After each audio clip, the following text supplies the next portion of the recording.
Click, click, click. Jack continued pressing the button on the remote, idly watching the different channels pop up before changing again. Nothing really came on during the weekends, surprisingly. Nothing but paid programming and other TV shows he didn't enjoy. Sighing, the college student rose up from his sofa, making his way to the desk, resting against the wall next to his bed. He was already done with homework, finishing most of it in class that day. Unlike his roommate, Jack could get his shit done fast enough to have the rest of the day to himself to do whatever. He wasn't really in the mood to play any video games, didn't really want to drive out anywhere. Swiping his black hoodie off his chair, Jack slipped into it and grabbed his dorm keys, shoving them into his pocket after closing the door behind him. A nice walk around the campus should do the trick. Fresh air usually calmed him. If not, helped him think. Lately he'd been feeling different. He knew it wasn't his body, or college itself. He didn't have any girlfriends to worry about. He just felt different, without any explanation. It gave him a headache, he was thinking so hard. Jack rubbed his temples, pushing the door leading outside with his foot. A gust of wind swept across, slamming the door behind him. It was around 6 p.m. The sky was mixed with both orange and blue. The further the sky grew, the darker it got. Curfew, surprisingly, was 12 o'clock, midnight. He never really questioned it vocally, but always wondered why it was so late. Usually curfew was around 8 p.m. where he lived. "Hi, Jack." The male looked up to see one of the girls in his class. She most likely just left class, considering she still had her book bag on her shoulder. Jack half smiled and rose a hand to greet her. It was... what was her name? Jenny Smith. "Hey Jenny, just now leaving class?" Jenny smiled and nodded her head, adjusting the strap. "It's pretty late. What made you stay so long?" The girl's smile lost its brightness for a split second before reviving. "Oh, just had a study session. We have finals coming up soon, you know. Best to stay on the ball." She giggled before tucking her hair behind her ear. "What are you doing out here anyway? It's gonna storm tonight." Jack shrugged his shoulders before eyeing the sky, smelling the air for moisture. Yep, it would rain any second. "Just came out for some fresh air is all. Got done with homework in class and stuff. Didn't feel like playing any video games or watching TV, so I came out here." Jenny nodded her head every so often, showing him she was paying attention, and smiled again. "Well, you got your air. I gotta go though. I'll see you later." Before Jack could reply with a goodbye, the girl quickly dashed off past him, following the sidewalk around the side of the dorms. Jack rose a brow in curiosity, his mind zipping with questions, only to have it cut off by a drop of rain, then another, and another. "Shit," he muttered, running back to the door to get back inside, not wanting to get soaked in the rain. Another slam of the door rose up behind him. Jack started running his fingers through his hair, sending water droplets everywhere, while wiping off the rain from his face and jacket. As he made his way back up to his dorm room, Jack began fishing through his pockets for his keys, whistling a random tune while he travelled up the 2 flights of stairs. Listening to his tune echo out in all directions. It was kind of creepy. Now that he thought about it, where was everyone? It was too quiet for a Friday evening. There was usually people up and about. Maybe lots of students stayed behind for tutoring. Maybe some went home for a weekend.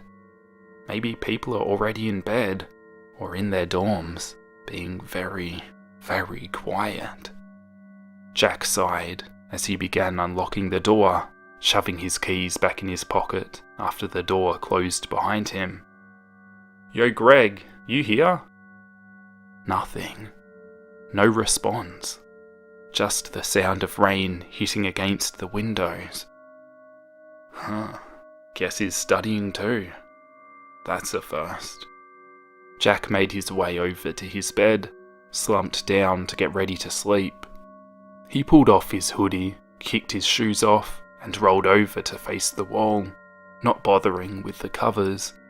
He just wanted some sleep. Closing his eyes, Jack slowly began to doze off, the rain practically lulling him to sleep. Praise Chernobog, for his blood-stained hands will bring salvation to us all. He shall bring us closer to our everlasting paradise. He is our Lord and Saviour. Praise Chernobog, praise Chernobog. Jack let out a gut-wrenching gasp for air, waking in a cold sweat. His eyes darted from one corner to another before rising up from his spot. He panted, feeling his hands tremble from the dream he just had. Jack looked around his room, relieved that his roommate Greg was in his bed. He could tell he was fast asleep from the dreaded snoring that came out of him. He himself was surprised he could sleep through it. Slowly exhaling through his mouth, Jack rose up from his bed, staggering to the mini-fridge on the other side of the room, his mind churning questions. What kind of dream was that? Never had he experienced one so real. Grabbing a water bottle from the mini-fridge, Jack began gulping down the bottle, not caring if he woke up Greg. Letting out a cold sigh, Jack tossed the now empty bottle into the recycling bin, now making his way to the bathroom. He stopped in front of the mirror, hands gripping the sides of the sink as he eyed himself. He was pale, eyes borderlining bloodshot. Groaning, he let his head hang low, fighting the urge to vomit. "Man, what the hell?" he murmured, running his hand across his forehead to wipe away more sweat. "That's what I get for playing those survival horror games," he thought to himself, slightly smiling as he began brushing off the whole thing. "Get it together, Jack. It was only a dream. Dreams don't come true. You've just played too much Silent Hill, is all. No big deal. Just get back to sleep. Get some decent rest." Easier said than done. That morning, Jack felt someone shake him awake. "Dude, Jack, wake up bro. You've got to see this." Jack let out a tired, irritated groan from under the covers, slowly pulling them down to see what Greg wanted. The blonde grinned and flashed a photo on his phone in his face. "Guess who got laid last night?" It was a picture of some topless girl on his lap, posing for the camera. "She looks drunk," Jack muttered sleepily, his hand slowly rubbing the sleep from his eyes. Greg blew air out of his pursed lips, rolling his eyes as he closed his flip phone. "You're just jealous." "Bullshit. I'd rather have a life than get some chick pregnant at college." "Touché, good sir. But screw you, I use protection." "Whatever." Jack began pulling his covers back over his head, feeling the weight of his friend rise up off his bed. Good, he could get back to sleep. "Dude, I had such a weird dream last night." Jack paused when his mind processed the words, "weird dream," and was instantly awake. "Really? Me too. What was it about?" Greg shrugged his shoulders, his fingers flying across the numbers on his cell phone, forming a text to his girlfriend. "I had a dream where my grandma blew up like a balloon and started chasing me around with a giant fly swatter." Jack's fear and anxiety dropped. He turned his head to look at him. "What the hell, dude?" Greg laughed after snapping his cell shut. "I know, right? Freaking hate that hag. Won't surprise me if she completely dislikes me. I broke so much shit in her house as a kid." Jack rolled his eyes, fully pulling the covers over his head, wanting to get more sleep. Greg looked over and rose a brow. "You said you had a dream, right? Remember it?" Jack laid there in silence, wanting him to just leave already. The blonde furrowed his brow and began nudging Jack's back with his foot. "Come on, tell me. I know you're awake." "I had a dream about some guy preaching." "And you say my dream was weird?" "I never said your dream was weird, but it is. Anyways, go on." Greg pulled his knees up, resting his arms on them as he listened. Jack sighed and rose up from his warm salvation of sleep. "There was this guy preaching about some guy named Chernobog, and that he'd lead everyone to paradise with blood-stained hands. They were dressed in these weird-looking robes and wore these weird masks." Jack looked over to his friend, watching him give a weirded out look. "Bro, you've played way too much Silent Hill." Jack smiled a little and shrugged his shoulders, relieved that his friend had said his thoughts the night before. "What can I say? I love horror games." Jack spent most of his morning studying for finals, wanting to get school-related things out of the way before he could enjoy his weekend. Greg left to meet up with his girlfriend, telling Jack he'd be back around 6. It was usually on Sundays when the two sat down together and played one of the many video games they had until it was time for bed. For Jack, that is. Sighing, he turned over the last page on his notes book, memorizing his handwriting slowly. Suddenly, a knock at the door tore him from his studying. Jack turned his head and eyed the door, then rose up from his desk to answer it. Pulling it open, he was surprised to see Jenny standing in front of the door. "Oh, hey Jenny." Jenny smiled and waved. "Hi Jack, what are you doing inside on a Saturday?" Jack looked back to his desk before turning back to the girl. "I'm getting my studying done early so I can relax and enjoy the rest of the day." Jenny nodded her head understandingly and placed her hands on her hips. "Well, I'm sure you've done enough studying. You should come outside. Everyone's doing something today." Jack mentally sighed in relief. Good, so people were here today. "I'll come out when I'm done, I guess." Jenny giggled and nodded again. "Okay, see you later." And just like that, the student was off in a flash. Jack smiled a little before closing the door, making his way back to his desk. He sat down and began rereading the pages of notes, keeping everything fresh on his mind. Then it hit him. How did Jenny know where his dorm room was? They never really talked to each other, let alone shared dorm room numbers. It kind of gave him a creepy feeling at first. But then his realist side thought otherwise. Maybe she saw you come into this room once without you noticing. Maybe Greg had told her what room he lived in, and it just so happened that Greg and he shared rooms. Shaking his head in frustration, Jack rubbed his temples. "You're just overanalyzing everything, Jack. No need to fret over pointless stuff," he said to himself, running his fingers through his hair. Maybe he was done studying for the day, after all. Again, he swiped up his hoodie off of his chair and slipped it back on, along with his shoes before heading outside. When he got to the bottom of the stairs, he felt himself breathe another sigh of relief when he saw how many students were up and about. Glad to know he wasn't going crazy. He watched as some people played ball, tossing either a football or baseball. Girls were huddled in groups outside, talking about Lord knows what. Not that he cared. He was just happy to see people. Just then, a hand crept over his shoulder. Jack looked back to see it was none other than Jenny again. "Oh, hey Jenny." The girl smiled. "You're outside of the dark room. Took my advice to come out, hey?" Jack smiled nervously, giving a nod or two. "You should hang out with me and my friends.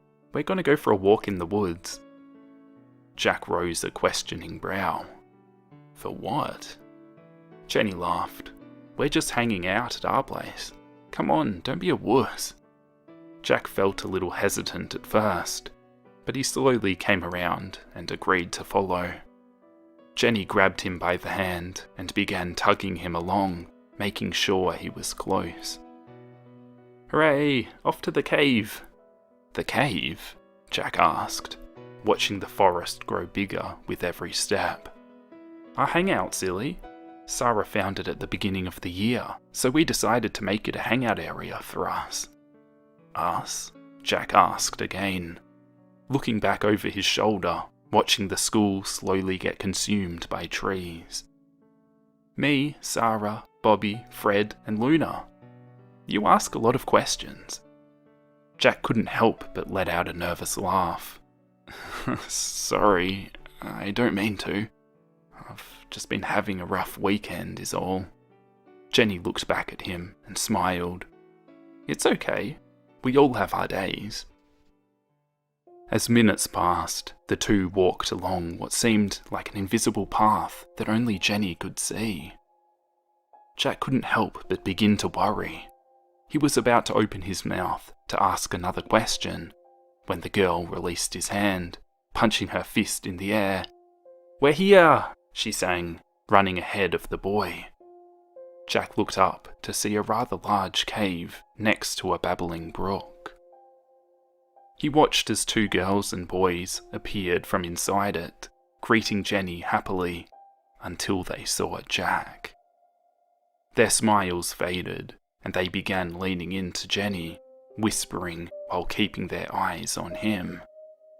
Jack felt a little nervous, feeling as if he shouldn't be there at all, and that he should be back at his dorm room playing Silent Hill. But Jenny looked back as well, gesturing to him to come forwards like it was okay. The brunette took a deep breath before making his way over, eyeing over everyone but Jenny. All of them still didn't look pleased, despite their forced smiles. Hey. Jack rose a hand, giving a wave. Sarah eyed him over before crossing her arms. "Hi," she said bluntly. "Hey," said Bobby and Luna. "Sup?" Fred smiled, shoving his hands in his pockets. "What's he doing here, Jen? I thought it was just going to be you." Jenny rolled her eyes at Sarah's statement and wrapped an arm around Jack, her free hand patting him on the chest. "I thought it would be cool if you guys met Jack. He's a really cool guy, honest." Luna and Bobby looked at one another while Fred nodded. "I've heard about him. Straight A student, smart kid." Fred walked over to Jack and began leading him inside the cave, rambling on about what kind of video games he liked, leaving the group outside. Sarah shot daggers towards Jenny. Jenny gave a stink eye back. "What the hell do you think you're doing, Jen? You can't let outsiders into..." "He's not going to find anything out. Be nice for a change, Sarah." Sarah glared, then grumbled under her breath, following after Fred. Luna and Bobby looked at one another before going in as well.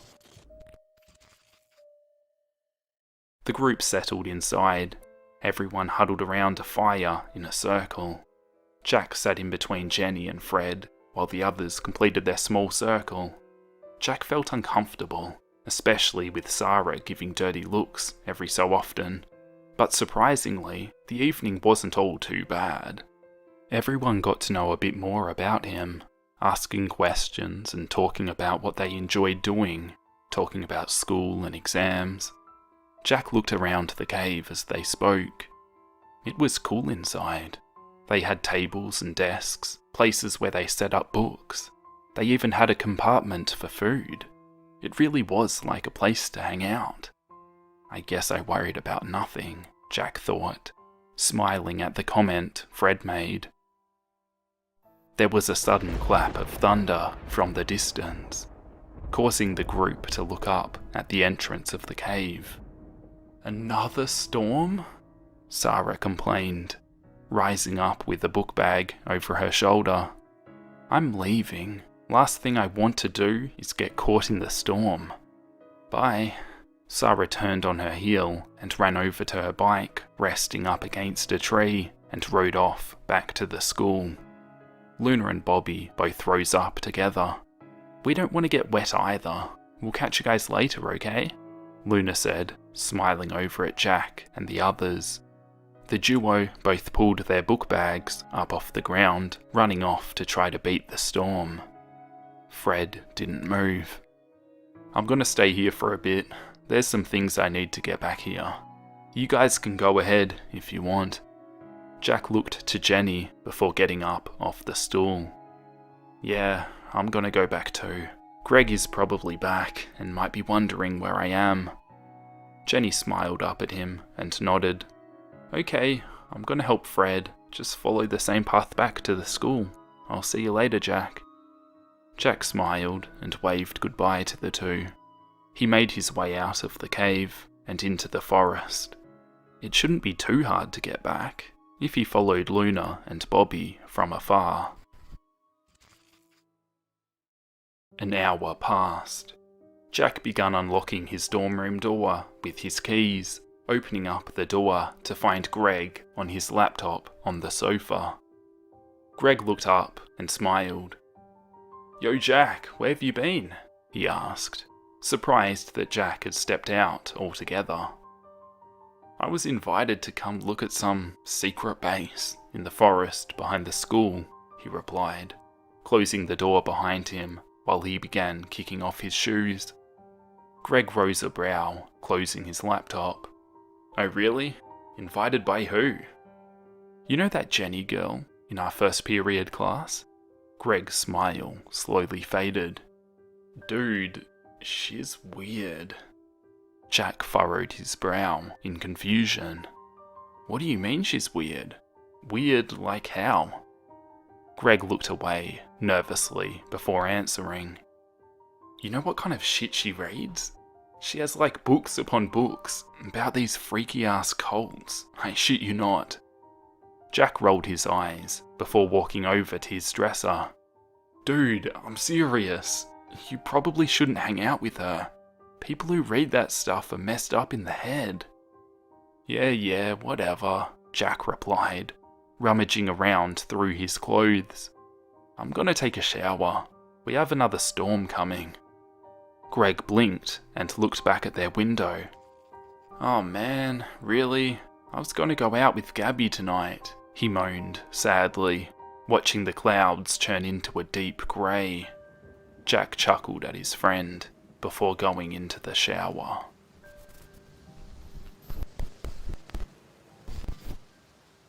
Jack, wake up.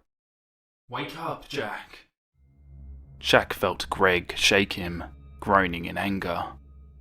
What? What is it?" he asked, looking up at a nervous Greg. Greg looked over to the window. "Dude, someone's out in the forest, lighting fires." Jack rubbed his eyes with his palm. "Do what?" "Someone is outside, lighting fires. Look." Greg pulled him out of his bed and pointed out towards the forest. Jack sighed, still rubbing his eyes before looking out the window. To his surprise, there was a fire lit, but it was far back into the woods, almost around the area where Jenny's secret base was. "Well, I'll be damned. There is a fire," he muttered, noticing that the storm had stopped. "What time is it? 2 a.m? We should go check it out. That looks like it's where their little hideout is." Greg gave Jack a freaked out look of, "You're out of your freaking mind." "What? I'm sure there's a perfectly good explanation why someone's out there lighting fires." "Yeah, for cults." Jack shot him a look. "Dude, get over yourself. There is no cult." "I call bullshit. I'm not going." Jack smirked. "You chicken?" he asked, watching Greg get flustered. "Dude, seriously, don't go. Last thing you want is to get in trouble." Jack rolled his eyes. "Whatever, I'm gonna check it out. If there's anything wrong, I'll report it to the headmaster." Jack changed out of his pajamas, dressing into jeans, a blue t-shirt, along with his black hoodie and shoes. Pulling out their emergency flashlight from the desk drawer, Jack walked over to the door. "I'll see you in a bit," he called out, watching Greg shake his head. "Curiosity killed the cat, man. Killed the cat," he called back, watching the door close. Jack pulled his hoodie over his head and began making his way down the stairs. It was probably just Jenny and her friends hanging out at their spot late at night.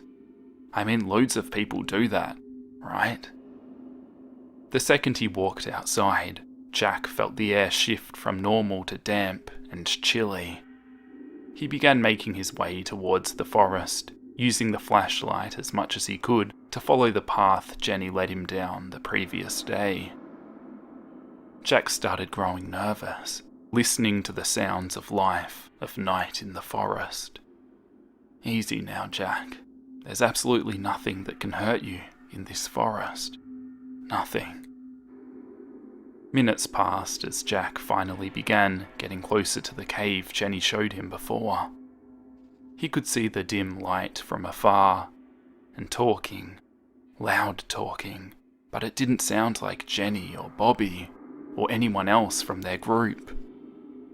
The closer he got, the clearer the voice. Turning off his flashlight, Jack peeked around a tree. What he saw shook him to his core.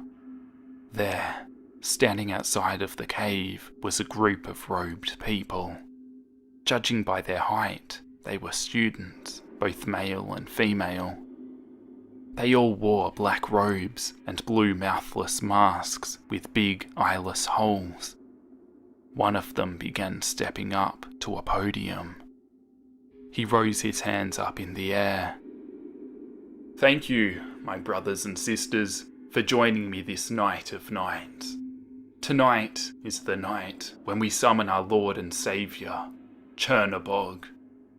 The group below him cried and called out things like, "Praise Chernobog," and "All hail Chernobog." Tonight is the night when Chernobog will choose his sacrifice, the one who will lead us to paradise and free us from this hell.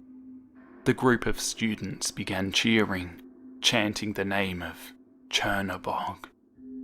Jack shook his head in disbelief, slowly backing up from the tree he hid behind. "Oh my god, there really is a cult," he murmured. Jack turned to run back to the school, only to be stopped by Jenny, who was standing there the whole time. Jenny, thank God you're here." Jack ran over to her. There's this cult thing. We need to tell someone." Jenny smiled. "Cult? There is no cult, Jack. You're just overreacting," she chuckled, suddenly feeling Jack shake her by the arms. "No, listen to me. We need to get out of..." Jack's words were cut off when a rock connected hard with his temple. His eyes fluttered slightly, stumbling back before collapsing on the ground with a thud. Blurry figures began circling around him, as he watched Jenny smile down at him. Then, everything went black. Jack awoke to a bucket of cold water being dumped over his head, blood trickling down the side of his head onto his ear and the side of his face. He winced, feeling his head throb in pain. The second he remembered the last thing he saw, he gasped, looking up to see that he was sitting in front of everyone. His arms were held firmly behind his back. The leader of the cult walked up in front of him and smiled under the mask. "Chernabog has found his sacrifice. Hail Chernabog," he called, listening as the group repeated the phrase. Jack attempted to struggle, the pain of his head fighting against him. "You shall become one of Chernabog's sons, the chosen one to live upon this wretched world and do his bidding." The group cried the phrase once more.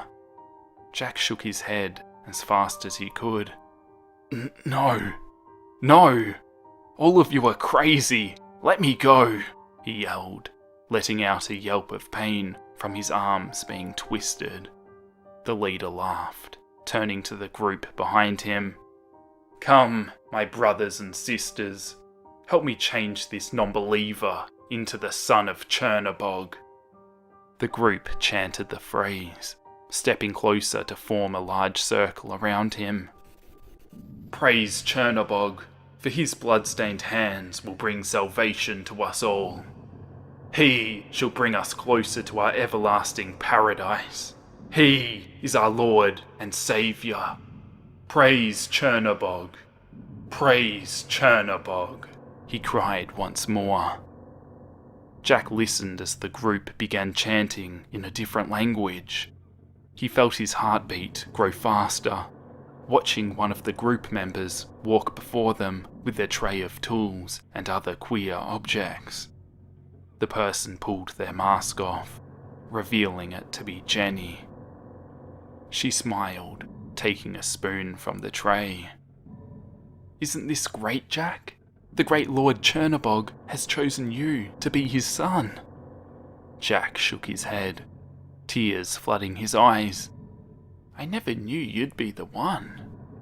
"No, Jenny, no, please don't do this," he begged, watching her stop in front of him. She giggled, placing her hand on his forehead. "All hail Lord Chernabog." The girl then stabbed the spoon in his left eye, ignoring the cries of pain Jack let out. He squirmed and struggled against the two who held him down, feeling his eye being gouged out from its socket. "Hold still, Jack.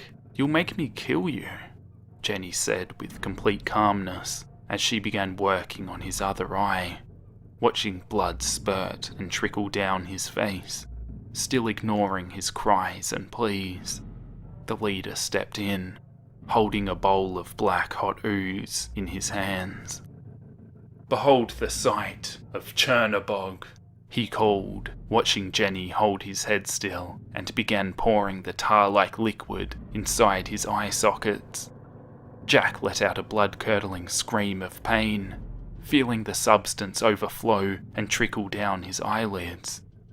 Placing his hand on Jack's forehead, the leader began chanting the same language as the others, watching as Jack's body became limp and lifeless. He watched as Jenny held a book open to a passage of a different language. "Rise, great Lord Chernabog. Rise and take vessel of the sacrifice we give you. Give yourself to this vessel. Be one with this vessel. Rise, great Lord Chernabog. Rise. Rise. Rise. Rise." Panting heavily, Jack rose up from the now dead body of Bobby, yanking off the mask he wore like the others. Standing up, he looked over the massacre he created. Every single person was dead, masks torn off, throats slashed, guts cut open, eyes gouged out. His hood and pants were stained with blood. Scalpel in hand, Jack turned to the last living person. Jenny, borderlining death, watched as he stepped above her. His skin had turned black, teeth sharpened to a point, nails long and sharp. He wasn't human anymore. She smiled, blood leaking from her mouth as she spoke. Release me into everlasting paradise. Jack growled low, teeth showing. You don't deserve paradise. None of you do. He knelt down, swiping the mask from the ground. Burn in hell, all of you. Jenny watched as he pulled the mask on, the black substance trickling down onto the mask from his eyes.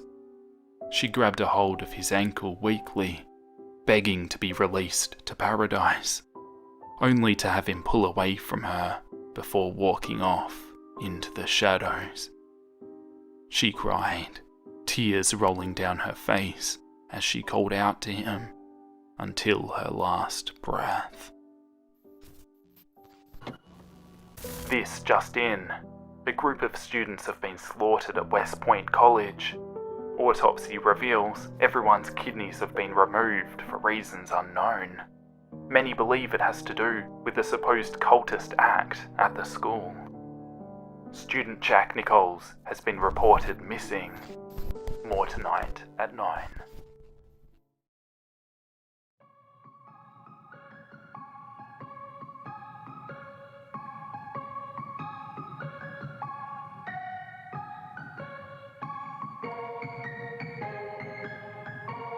It was a nice summer day. My 5-year-old son, James, was playing outside in the backyard of our suburban home. James has always been a quiet boy. He plays by himself mostly. He never had many friends. But he's always had a wild imagination. I was in the kitchen feeding our dog Fido when I heard what sounded like James talking to someone in the backyard. I'm not sure who it could be that he was talking to. Could he have finally made a friend? Being a single dad, it's hard for me to always keep an eye on my son, so I decided to go outside and check on him. When I went out into the backyard, I was a bit confused because James was the only person back there. Was he talking to himself? I could have sworn I heard another voice. "James! It's time to come inside!" I called out to him. He came inside and sat down at the kitchen table. It was about lunchtime, so I decided to make him a turkey sandwich. "James, who are you talking to out there?" I asked. James looked up for a moment. "I was playing with my new friend," he said, smiling. I poured some milk and continued to pry, as any good father would. "Does your friend have a name? Why didn't you, ask him to have lunch with us?" I asked. James stared at me for a moment before replying. "His name is Laughing Jack." I was a bit taken aback by what he said. "Oh? That's a strange name. What does your friend look like?" I asked, a bit confused. "He's a clown. He has long hair and a big swirly cone nose. He's got long arms and baggy pants with striped socks. He always smiles." I realized my son was talking about an imaginary friend. I suppose it was normal for kids his age to have imaginary friends, especially when he has no real kids to play with. Probably just a phase. The rest of the day went as usual, and it was starting to get late, so I put James to bed, tucked him in, gave him a kiss, made sure to turn on his nightlight before I closed the door. I was pretty tired myself, so I decided to go to bed not long after. I had an awful nightmare. It was dark. I was in some kind of a run-down amusement park.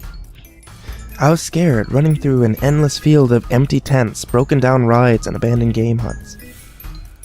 The whole place had a horrible look to it. Everything was black and white. The prized stuffed animals all hung from nooses in the game huts, all with sick grins stitched into their faces. It felt like the whole park was looking at me, even though there wasn't any living thing in sight. And then suddenly I began to hear music play.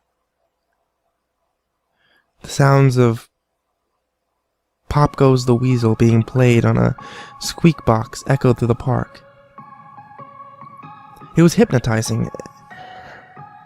I followed its tune to the circus tent almost in a trance, unable to stop my legs from moving forward. It was pitch black.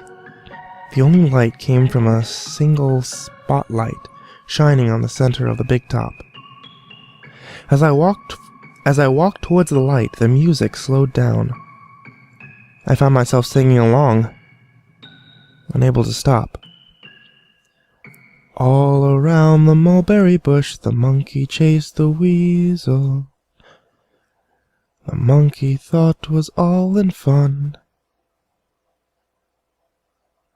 And the music stopped right before its climax. And suddenly, the light shot on. The intensity of the light was practically blinding. All I could see was a small dark silhouette shuffle towards me. Then another one appeared. And another? And another. There was a dozen of them, all coming towards me. I couldn't move. My legs were frozen, and all I could do was watch as the haunting figures drew near me. As they got closer, I could see they were children. As I looked at each one, I noticed that they were all horribly disfigured and mutilated. Some had cuts all over their bodies, others were severely burned, and others were missing limbs, even eyes. The children enveloped me, clawing at my flesh, dragging me to the ground and tearing inside me. As the children tore me apart and I faded away, all I could hear was laughter. Horrible, evil, awful laughter. I woke up the next morning in a cold sweat. After taking a few deep breaths, I looked over and saw that a few of James's action figures were positioned facing me on the top of my nightstand. I sighed. James had probably woken up early and put these here. I gathered up the toys, made my way over to James's room. However, when I opened the door, James was sound asleep. I just shrugged and placed the toys back in his toy box, headed out to the living room. A little while later, James woke up and I made him breakfast. He was quiet, seemed a bit groggy, perhaps he didn't sleep very well. I decided to ask him about the toys. And James, honey, did you put the toys in Dad's room this morning? His eyes shot up at me for a moment, and then quickly glanced down at his cereal. Laughing Jack did it. I rolled my eyes and responded, "Well, you tell Laughing Jack to keep the toys in your room." James nodded and finished up his breakfast, then decided to go out and play in the backyard. I went to relax in the living room and must have dozed off because I woke up a couple hours later. Shit! I need to go check on James. I was a bit worried that it had been over 2 hours and I hadn't checked on him. I stepped out into the backyard, but James wasn't there anymore. Oh, I was getting nervous, so I called him out. James! James, where are you? Just then, I heard a giggle coming from the front yard. I rushed through the gate and around the front of the house. James was sitting on the sidewalk. I breathed a sigh of relief and walked over to him. James, how many times have I told you to stay in the back? James, what are you eating? James looked up at me and then reached into his pocket and pulled out a handful of hard candies in all colors. This made me very nervous. James, who gave you that candy? James just stared at me, not speaking. James, tell Dad who gave you that candy. James hung his head low and said, Laughing Jack gave it to me. My heart sunk. I knelt down and looked him in the eye. James, I've had enough of this damn Laughing Jack thing. He's not real. Now, this is a very serious situation. I need to know who gave you that candy. I could see my son's eyes tearing up. But Dad, Laughing Jack did give me the candy. I closed my eyes and took a deep breath. James had never lied to me, but what he's telling me is impossible. I made him spit out the candy and throw the rest away. James appeared to be fine. Maybe I'm just overreacting. After all, he could have gotten it from Tom and Linda from next door, or Mr. Walker down the street.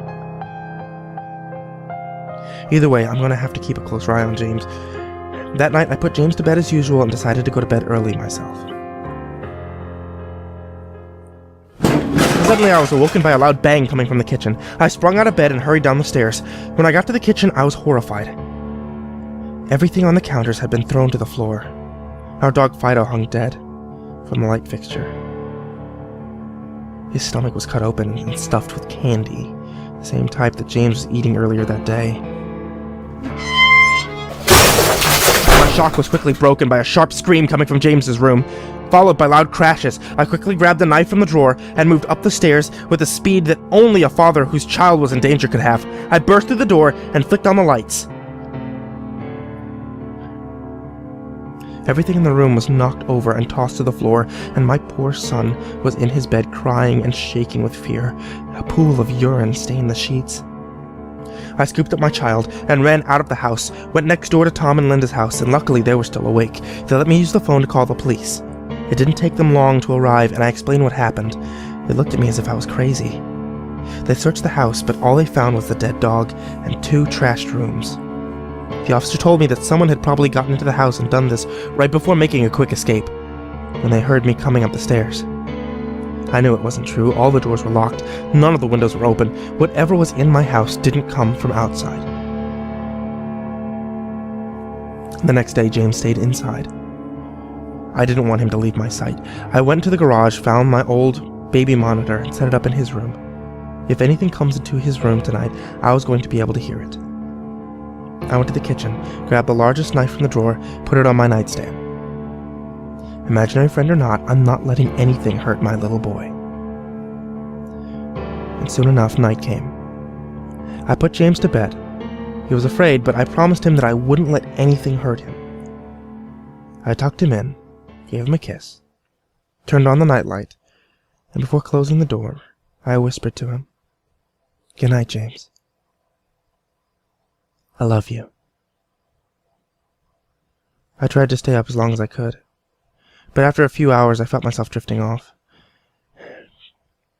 My baby would be safe for the night, and I needed to sleep. And just as I laid my head down on the pillow, I heard a soft noise come from the baby monitor that I had put on my nightstand. At first it sounded like interference, like the kind a radio would make. Then it turned into a soft moan. Was James asleep? Then I heard it. The laugh from my nightmare, that horrible laugh. I sprung up from the bed and grabbed the knife from under my pillow. I rushed over to James's room and creaked the door open. I tried the light switch, but it wouldn't come on. I took a step in, and I could feel the warm, thick liquid on my feet. And suddenly, James's nightlight came on, and I could see...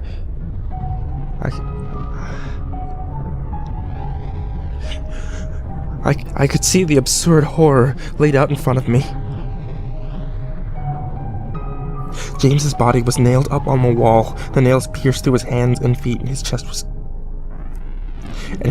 was cut wide open, and his organs hung down to the floor, and his eyes and tongue had been removed along with most of his teeth, and I was disgusted. I could hardly believe that this was my baby boy.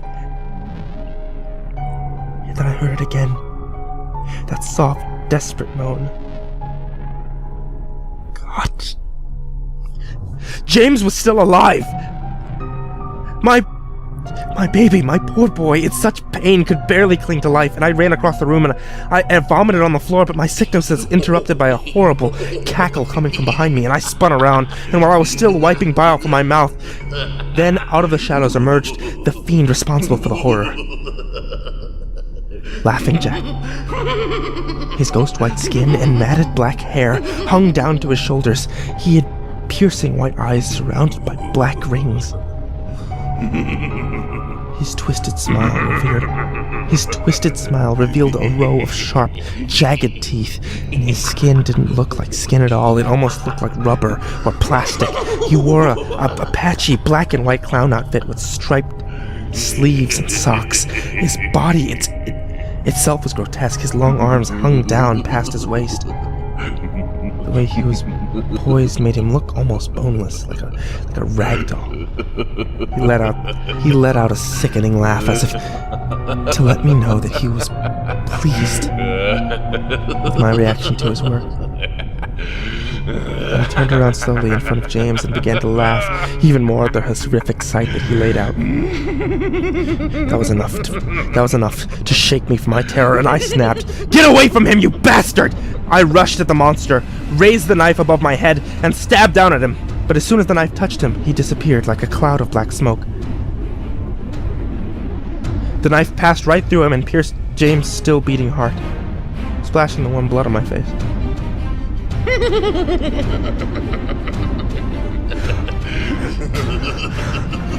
No. What have I done? My baby. I've killed my baby.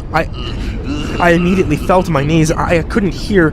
I could hear sirens in the distance growing louder, and my boy, my sweet baby boy.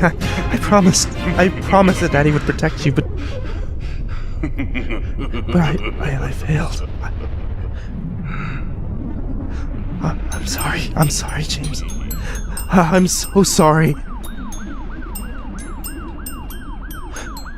Police soon arrived and found me in front of my son, still wielding the knife covered in my baby's blood, and the trial was short. Insanity. I was placed in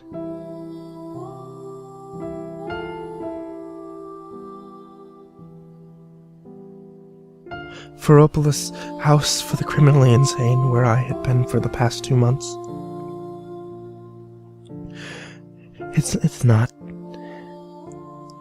It's not bad here.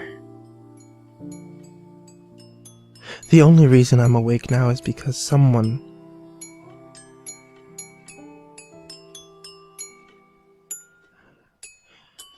is playing Pop Goes the Weasel outside my window. I'll talk to the orderlies about it in the morning.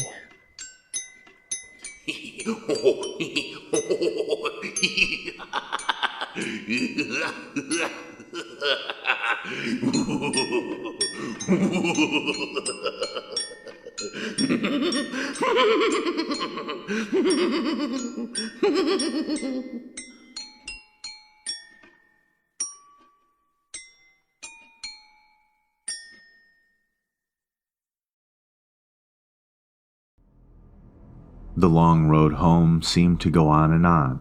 The road continued to stretch in front of the vehicle endlessly. The light that shone through the branches of the tall green trees danced across the window in random patterns, and every once in a while obnoxiously shined in your eyes. The surroundings were full of deep green trees forming a forest around the road. The only sound was the sound of the car's engine as it traveled down the path. It was peaceful and left a serene feeling. Although the ride seemed like a nice one, it lacked every form of nice from its 2 passengers. The middle-aged woman behind the steering wheel had neat short brown hair that fit her complexion quite well. She wore a green V-neck t-shirt and a pair of blue jeans. Diamond stud earrings decorated each of her ears, which partially showed from behind her haircut. She had deep green eyes, which her shirt brought out, and the lighting seemed to make them more noticeable.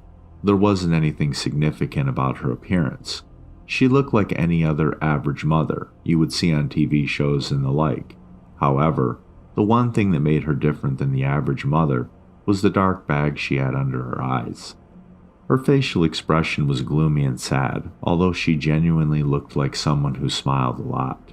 She would sniffle every once in a while and occasionally glance in the rearview mirror to look at her son in the back seat, who was hunched over partially, with his arms held tight around his chest, and his head pressed against the cold window. The boy lacked any normal appearance, and anyone could plainly see there was something very wrong with him. His messy brown hair went every which way, and the luminescent lighting brought out his pale, almost gray skin. His eyes were dark, unlike his mother's, and he wore a white t-shirt and scrub pants that had been provided for him by the hospital.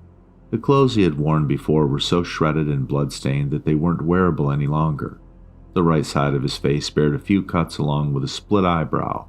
His right arm was bandaged all the way to the shoulder, which had been shredded when his right side hit the shattered glass. His injuries appeared to be painful, when in reality he couldn't feel anything. This was just one of the glories of being him. One of the challenges he had to face while growing up was growing up with a rare disease that caused him to be completely numb towards pain. Never before had he felt himself get hurt. He could have lost an arm and felt nothing.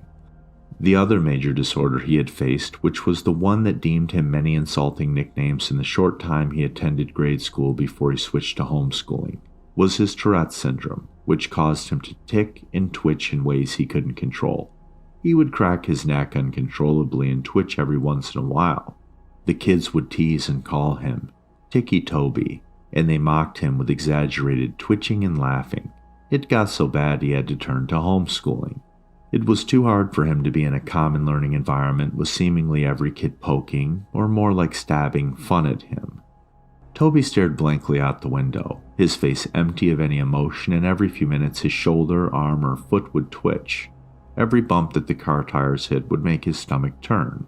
Toby Rogers was the boy's name, and the last time Toby remembered riding in a car was when it crashed. That's all he thought about, unconsciously replaying everything he remembered before he blacked out, over and over again. Toby had been the lucky one. His sister had not been so lucky. When the thought of his sister came, he couldn't help the tears that welled up in his eyes. The horrible memories replayed in his mind. Her screaming that had cut off when the front of the car was smashed in. It all went blank for a moment before Toby opened his eyes to see his sister's body, her forehead pierced with glass shards, her hips and legs crushed under the force of the steering wheel, and her torso pushed in from the too late inflated airbag. That was the last thing he had seen of his dear older sister. The road home continued on for what seemed like forever. It took so long to get home because his mom wanted to avoid the sight of the crash. When the surroundings gave way to a familiar neighborhood, they were both more than ready to get out of the car and step back into their own home. It was an older neighborhood with quaint little houses all next to each other. The car drove in front of a blue house with white window panes. They both quickly noticed the old vehicle that was parked in front of the house, and the familiar figure that stood in the driveway. Toby felt automatic anger and frustration take over him at the sight of his father who wasn't there. His mother pulled the car up into the driveway beside him before turning off the engine and preparing to step out and face her husband. "Why is he here?" Toby said quietly as he looked back at his mother who reached to open the car door. "He's your father, Toby. He's here because he wants to see you." His mother responded in a monotone voice, trying to sound less shaky. Yet he couldn't drive up to the hospital to see Lyra before she died. Toby narrowed his eyes out the window. "He was drunk that night, honey, and he couldn't drive." "Yeah, well, when is he not?" Toby pushed the door open before his mother stumbled out onto the driveway, where he met his father's gaze before looking down at his feet with a stern expression. His mother stepped out behind him and met her husband's eyes before walking around the car. His father opened up his arms, expecting a hug from his wife, but she walked past him and put her arm around Toby's shoulder and started leading him inside. "Connie," her husband began in a raspy voice. "What, no welcome hug, huh?" She ignored her husband's obnoxious words and walked past him with her son under her arm. "Hey, he's 16 and he can walk by himself." His father began to follow them in. "He's 17, Connie glared back at him before opening the door to the house and stepping inside. "Toby, why don't we get you in your room to rest, okay? I'll come get you when dinner's ready."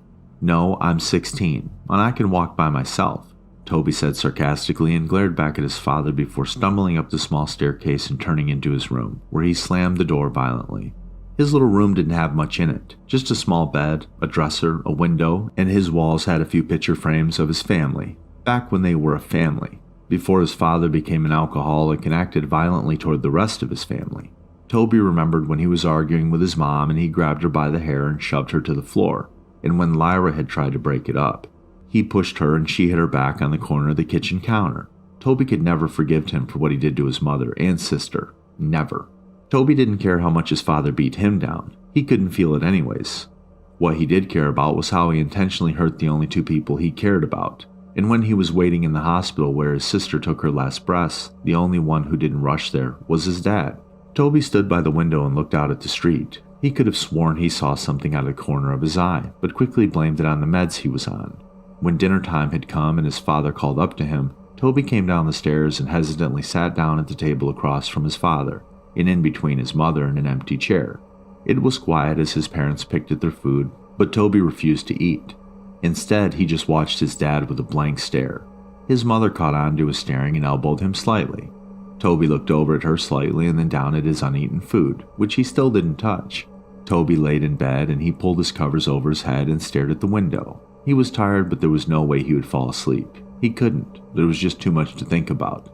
He had been debating on whether or not to follow his mother's directions and forgive his father, or continue holding a grudge with his boiling hatred. He heard his door creak open and his mother padded into the room and sat on the bed next to him. She reached over and rubbed his back, which had been turned to her. "I know it's hard, Toby. Trust me, I understand, but I promise you it will get better," she said softly. "When is he going to leave?" Toby said with an innocent tone in his shaky voice. Connie let her gaze fall down to her feet. "I don't know, honey. He's staying as far as I know," she replied. Toby didn't respond. He just continued to look forward at the wall, holding his damaged arm near his chest. After a few moments of silence, his mother sighed before she leaned in to kiss his cheek and stood up to walk out of the room. "Good night," she said as she closed the door. The hours passed slowly and Toby couldn't quit tossing and turning. Every time he let his imagination take over, he heard the screeching of tires, the screaming of his sister, and he would uncontrollably jerk in bed. He threw off his covers and, lying on his back, he pulled his pillow over his face and cried into it. He could hear his own pitiful weeping. He would have been screaming and crying if he didn't press his pillow over his face. After a few seconds, he threw the pillow off his face and sat up, hunched over, holding his head and breathing roughly, tears streaming from his eyes. He couldn't help but cry. He tried to keep it in, but he couldn't stop the whining and whimpering as he sat there shaking. He inhaled before he stood up and walked around his bed to the window and peered out, taking deep breaths trying to calm down. He rubbed his eyes and looked out at the group of tall pine trees across the street. He stopped suddenly, and his gaze slowly centered on something standing under the streetlight. He heard ringing in his ears and couldn't look away. The figure stood beside the streetlight, about 2 feet shorter than it did, long arms draped at its sides as it stared up at him with non-existing eyes. The figure had no facial features to speak of. No eyes, no mouth, no nose. Yet it held Toby's hypnotized stare, seemingly peering into his very being. The ringing in his ears grew louder and louder each second he stared before suddenly it all went black.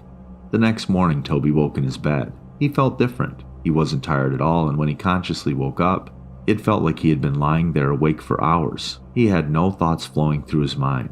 He sat up slowly and stumbled over to the wall, but when he stood, he automatically felt dizzy. He stumbled to the doorway and walked down the stairs. His parents were sitting at the table. His father was tuned in to the small TV that sat on the countertop, and his mother was reading the newspaper. She quickly looked over when she felt Toby's presence looming behind her. "Well, good morning, sleepyhead. You've been sleeping forever." She greeted him with a hesitant smile. Toby looked over at the clock and noticed that it was 12:30 p.m. "I made you breakfast, but it got cold. I was going to wake you up, but I felt you needed to sleep." Her expression fell from happy to worried as her son resisted responding to her. "Are you all right?" she said. Toby stumbled over and sat by his father.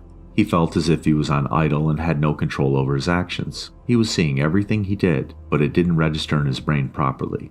He reached out to his father's arm, but his hand ended up getting slapped. His father turned to him abruptly and pushed his chair over with his foot. "Don't touch me, boy," he yelled. His mother then stood up. "All right, knock that off. That is the last thing we need," she said. The days went by and the things continued on as they were. Connie spent most of her time cleaning the house, and her rude husband spent most of his time ordering her around. It was just like how it used to be before the crash. Toby never really left his room. He would sit by his bed and tremble. His mind would wander, but his thoughts changed too fast to be remembered.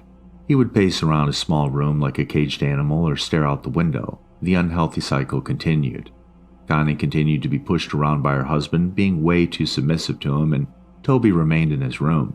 Before he could think twice, he would begin to chew on his hands, tearing the flesh from his fingers. He would gnaw his hands until they bled. When his mother walked in on him while he was doing so, she reacted horribly. She rushed him downstairs and grabbed the first aid kit, wrapping his hands in bandages. Afterward, she demanded that he wouldn't leave her side again. Toby then isolated himself so much that he grew to hate being around others. His memory grew glitchy as well. He'd start missing memories of minutes, hours, then days, and so on. He would begin talking nonsense about things completely unrelated to the conversations he would have. He'd go off about seeing things, sharks in the sink as he washed the dishes, hearing crickets in his pillows, and seeing ghosts outside his bedroom window. His mother grew so anxious about his mental health that she decided it would be good for him to talk to a professional about what he was feeling. Connie walked Toby into a building, holding his hand and guiding him in. She walked him up to the front desk and began talking to the lady who sat behind it. "Mrs. Rogers?" the lady asked.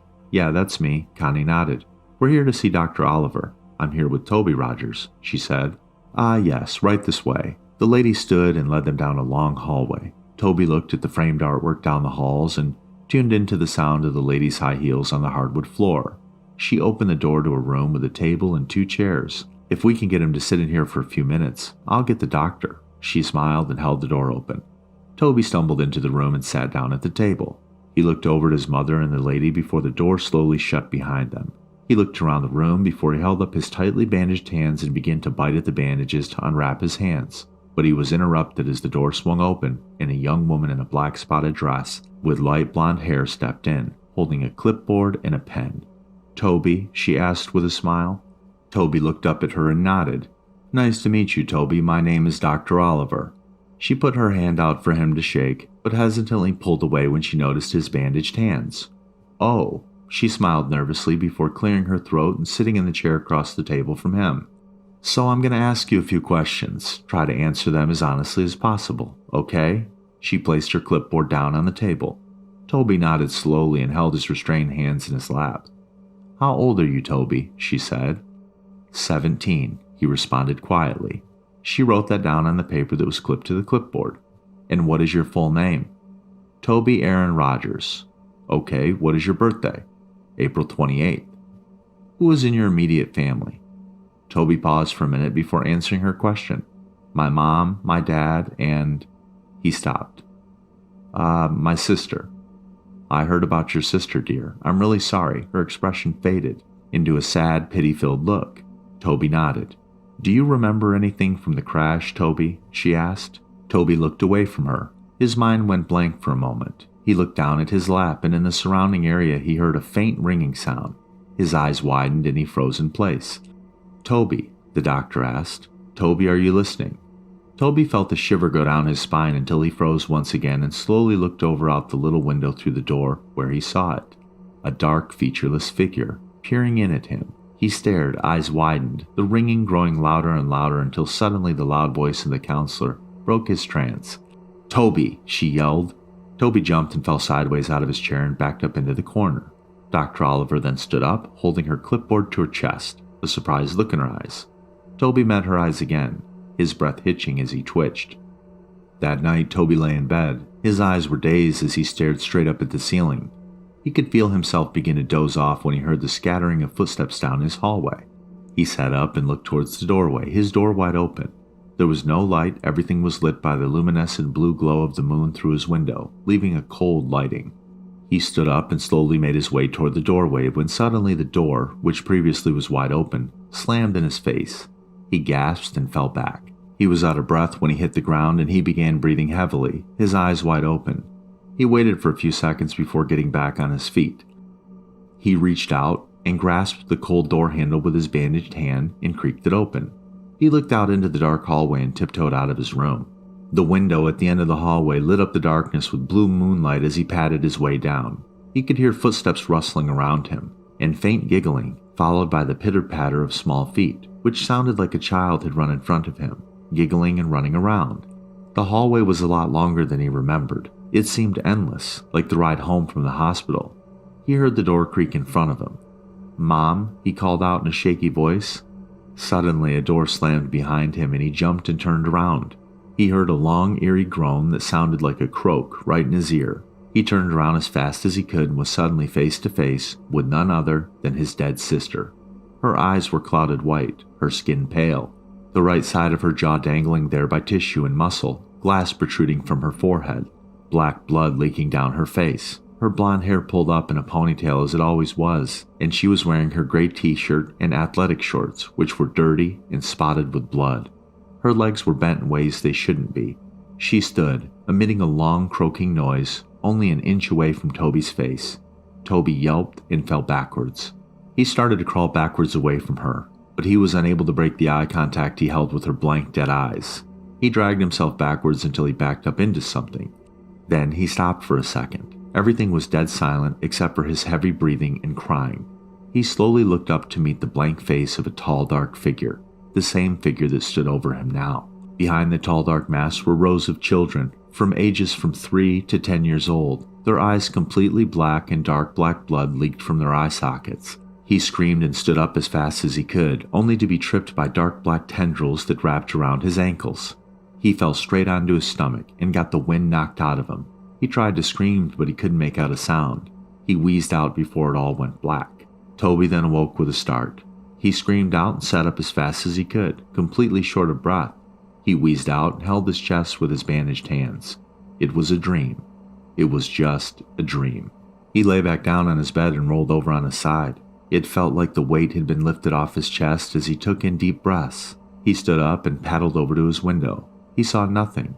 Nobody was out there. No ghosts, no figures, no nothing. Then he heard the rustling and coughing of his father outside his doorway, which was closed. He walked over to it and opened it. Looking out into the hallway once again, he paddled down the hallway and into the kitchen, where he found his dad standing and having a smoke in their living room. Toby waited for a second and watched him from around the corner before a burning feeling started deep in his chest. Deep, boiling anger overtook him. He heard the little imaginary voices in his head now. "Do it, do it, do it," they chanted. He turned away and held his arms. He felt like he actually had control over himself now, unlike he did for the past few weeks since he got home from the hospital. He actually had complete thoughts for just moments before the chanting of the little voices in his head clouded them. Kill him. He wasn't there. He was never going to be there. Kill him now. They continued on. Toby trembled. No, he can't do that. What was he going crazy? Kill his dad right here in the middle of the living room? He can't. He hated his father, but there was no way he was going to kill him. That was it. The last thought he had before he fell into an idle state once again.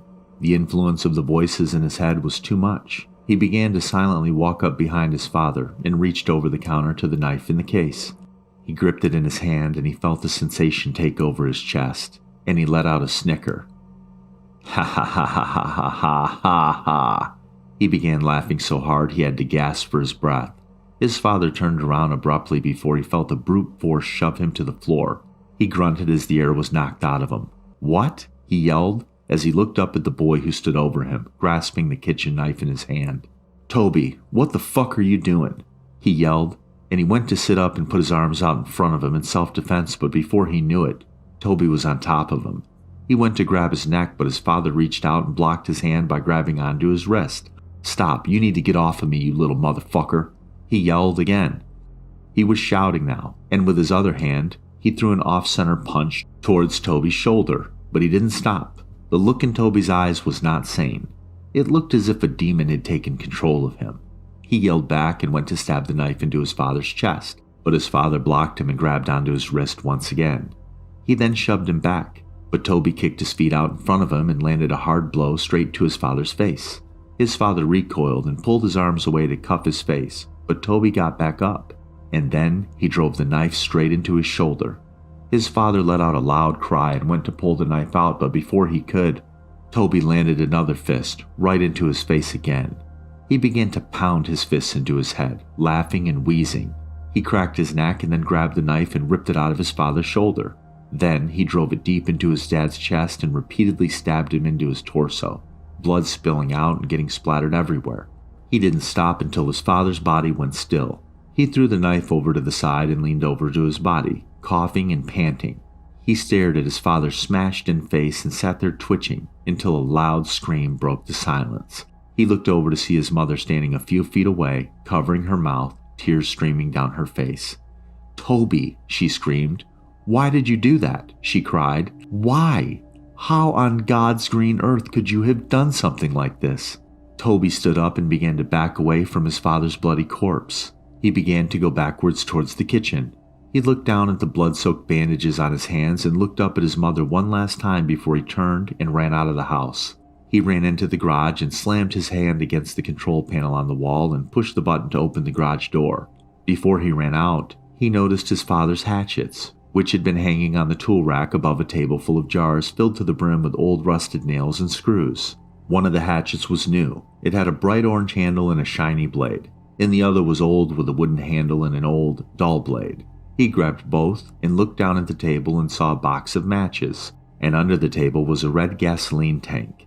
He held both of the hatchets in one hand and grabbed the matches and gasoline in the other before running out of the garage, down the driveway and up the street. As he approached the streetlight that he could see out of his bedroom window, he heard police sirens in the distance.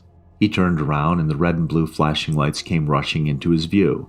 Toby stood for a second before he pulled open the cap on the gasoline tank and ran down the street, spilling gasoline all over the street after him. He turned and ran into the trees.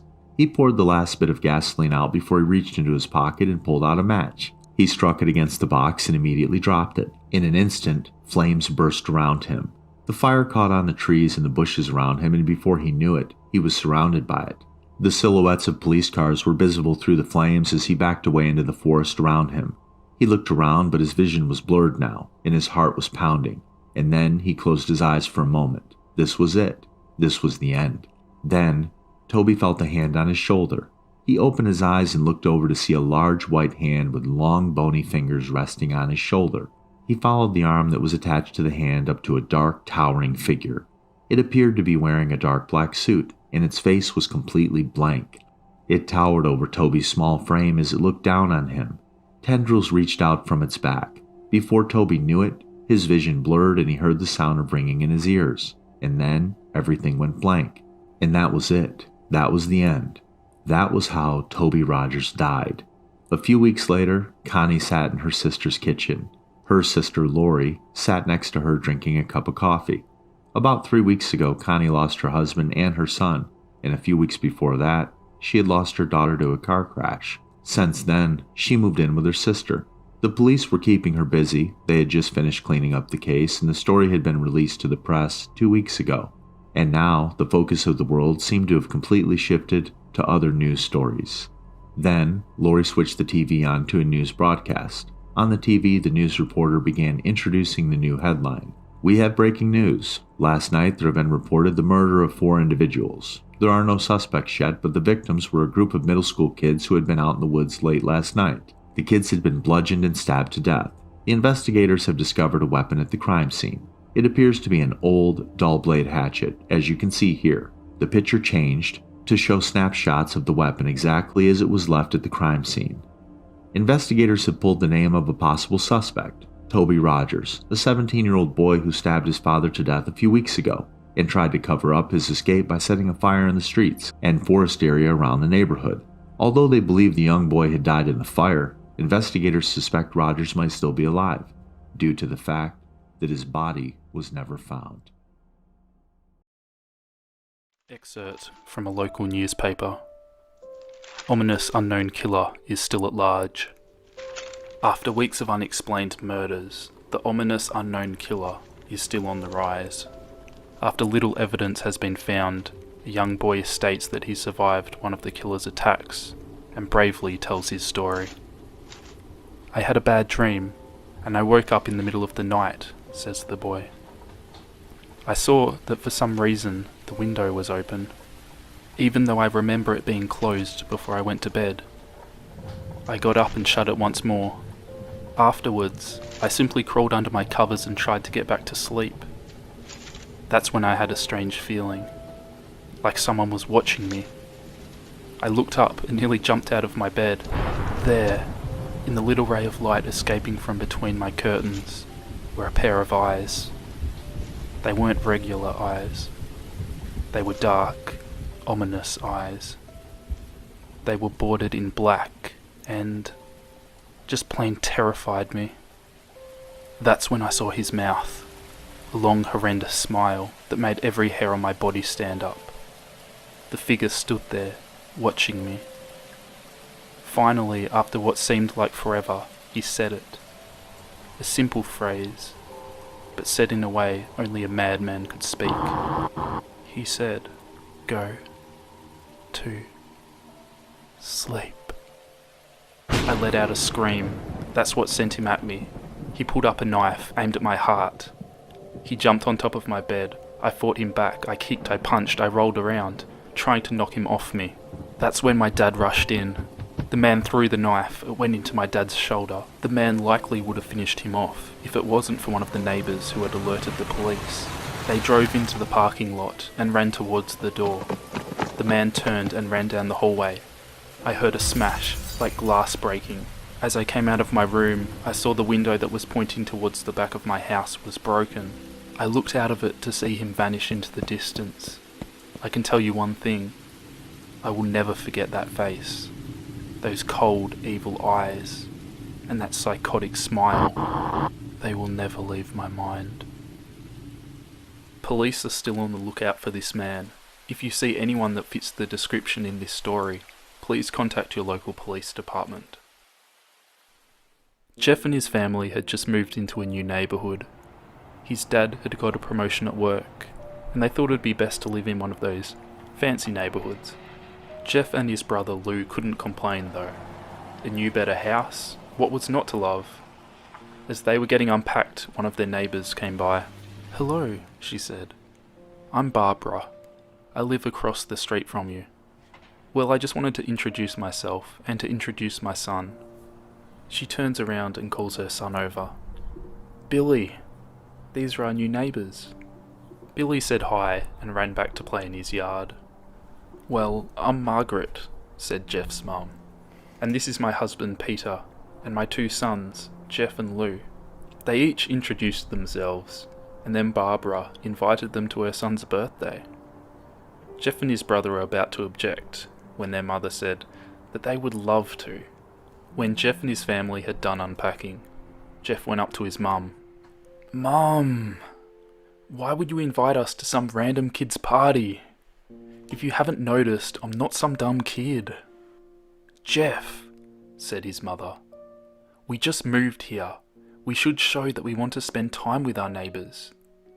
Now we're going to that party, and that's final." Jeff started to talk, but stopped himself, knowing that he couldn't do anything. It seemed like whenever his mum said something, it was final. He walked up to his room and plopped down on his bed. He sat there looking at his ceiling, when suddenly he got a weird feeling. Not so much a pain, but a weird feeling. He dismissed it. It was just some random feeling. He heard his mother calling him down to get his stuff, and he walked down to get it. The next day, Jeff walked down the stairs to get breakfast and to get ready for school. As he sat there eating his breakfast, he once again got that feeling. This time it was stronger. It gave him a slight tugging pain. But once again he dismissed it. As he and Lou finished breakfast, they walked down to the bus stop. They sat there waiting for the bus, and then, all of a sudden, some kid on a skateboard jumped over them, only inches away from their laps. They both jumped back in surprise. "Hey, what the hell?" The kid landed and turned back to them. He kicks his skateboard up and caught it with his hands. The kid seems to be about 12, 1 year younger than Jeff. He wears an Aeropostale shirt and ripped blue jeans. Well, well, well. It looks like we got some new meat. Suddenly 2 other kids appeared. One was super skinny and the other was huge. "Well, since you're new here, I'd like to introduce ourselves.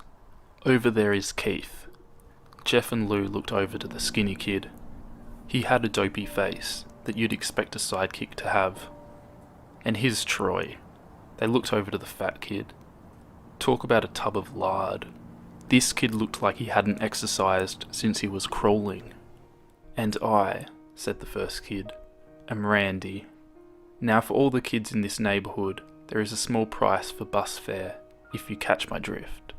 Lou stood up, ready to punch the lights out of this kid's eyes, when one of his friends pulled a knife on him. I had hoped you'd be more cooperative, but it seems we must do this the hard way." The kid walked up to Lou and took his wallet out of his pocket. Jeff got that feeling again. Now it was truly strong, a burning sensation. He stood up, but Lou gestured him to sit down. Jeff ignored him and walked up to the kid. "Listen here, you little punk. Give back my bro's wallet or else." Randy put the wallet in his pocket and pulled out his own knife. "Oh? And what will you do?" Just as he finished the sentence, Jeff popped the kid in the nose. As Randy reached for his face, Jeff grabbed the kid's wrist and broke it. Randy screamed and Jeff grabbed the knife from his hand. Keith and Troy rushed at Jeff, but Jeff was too quick.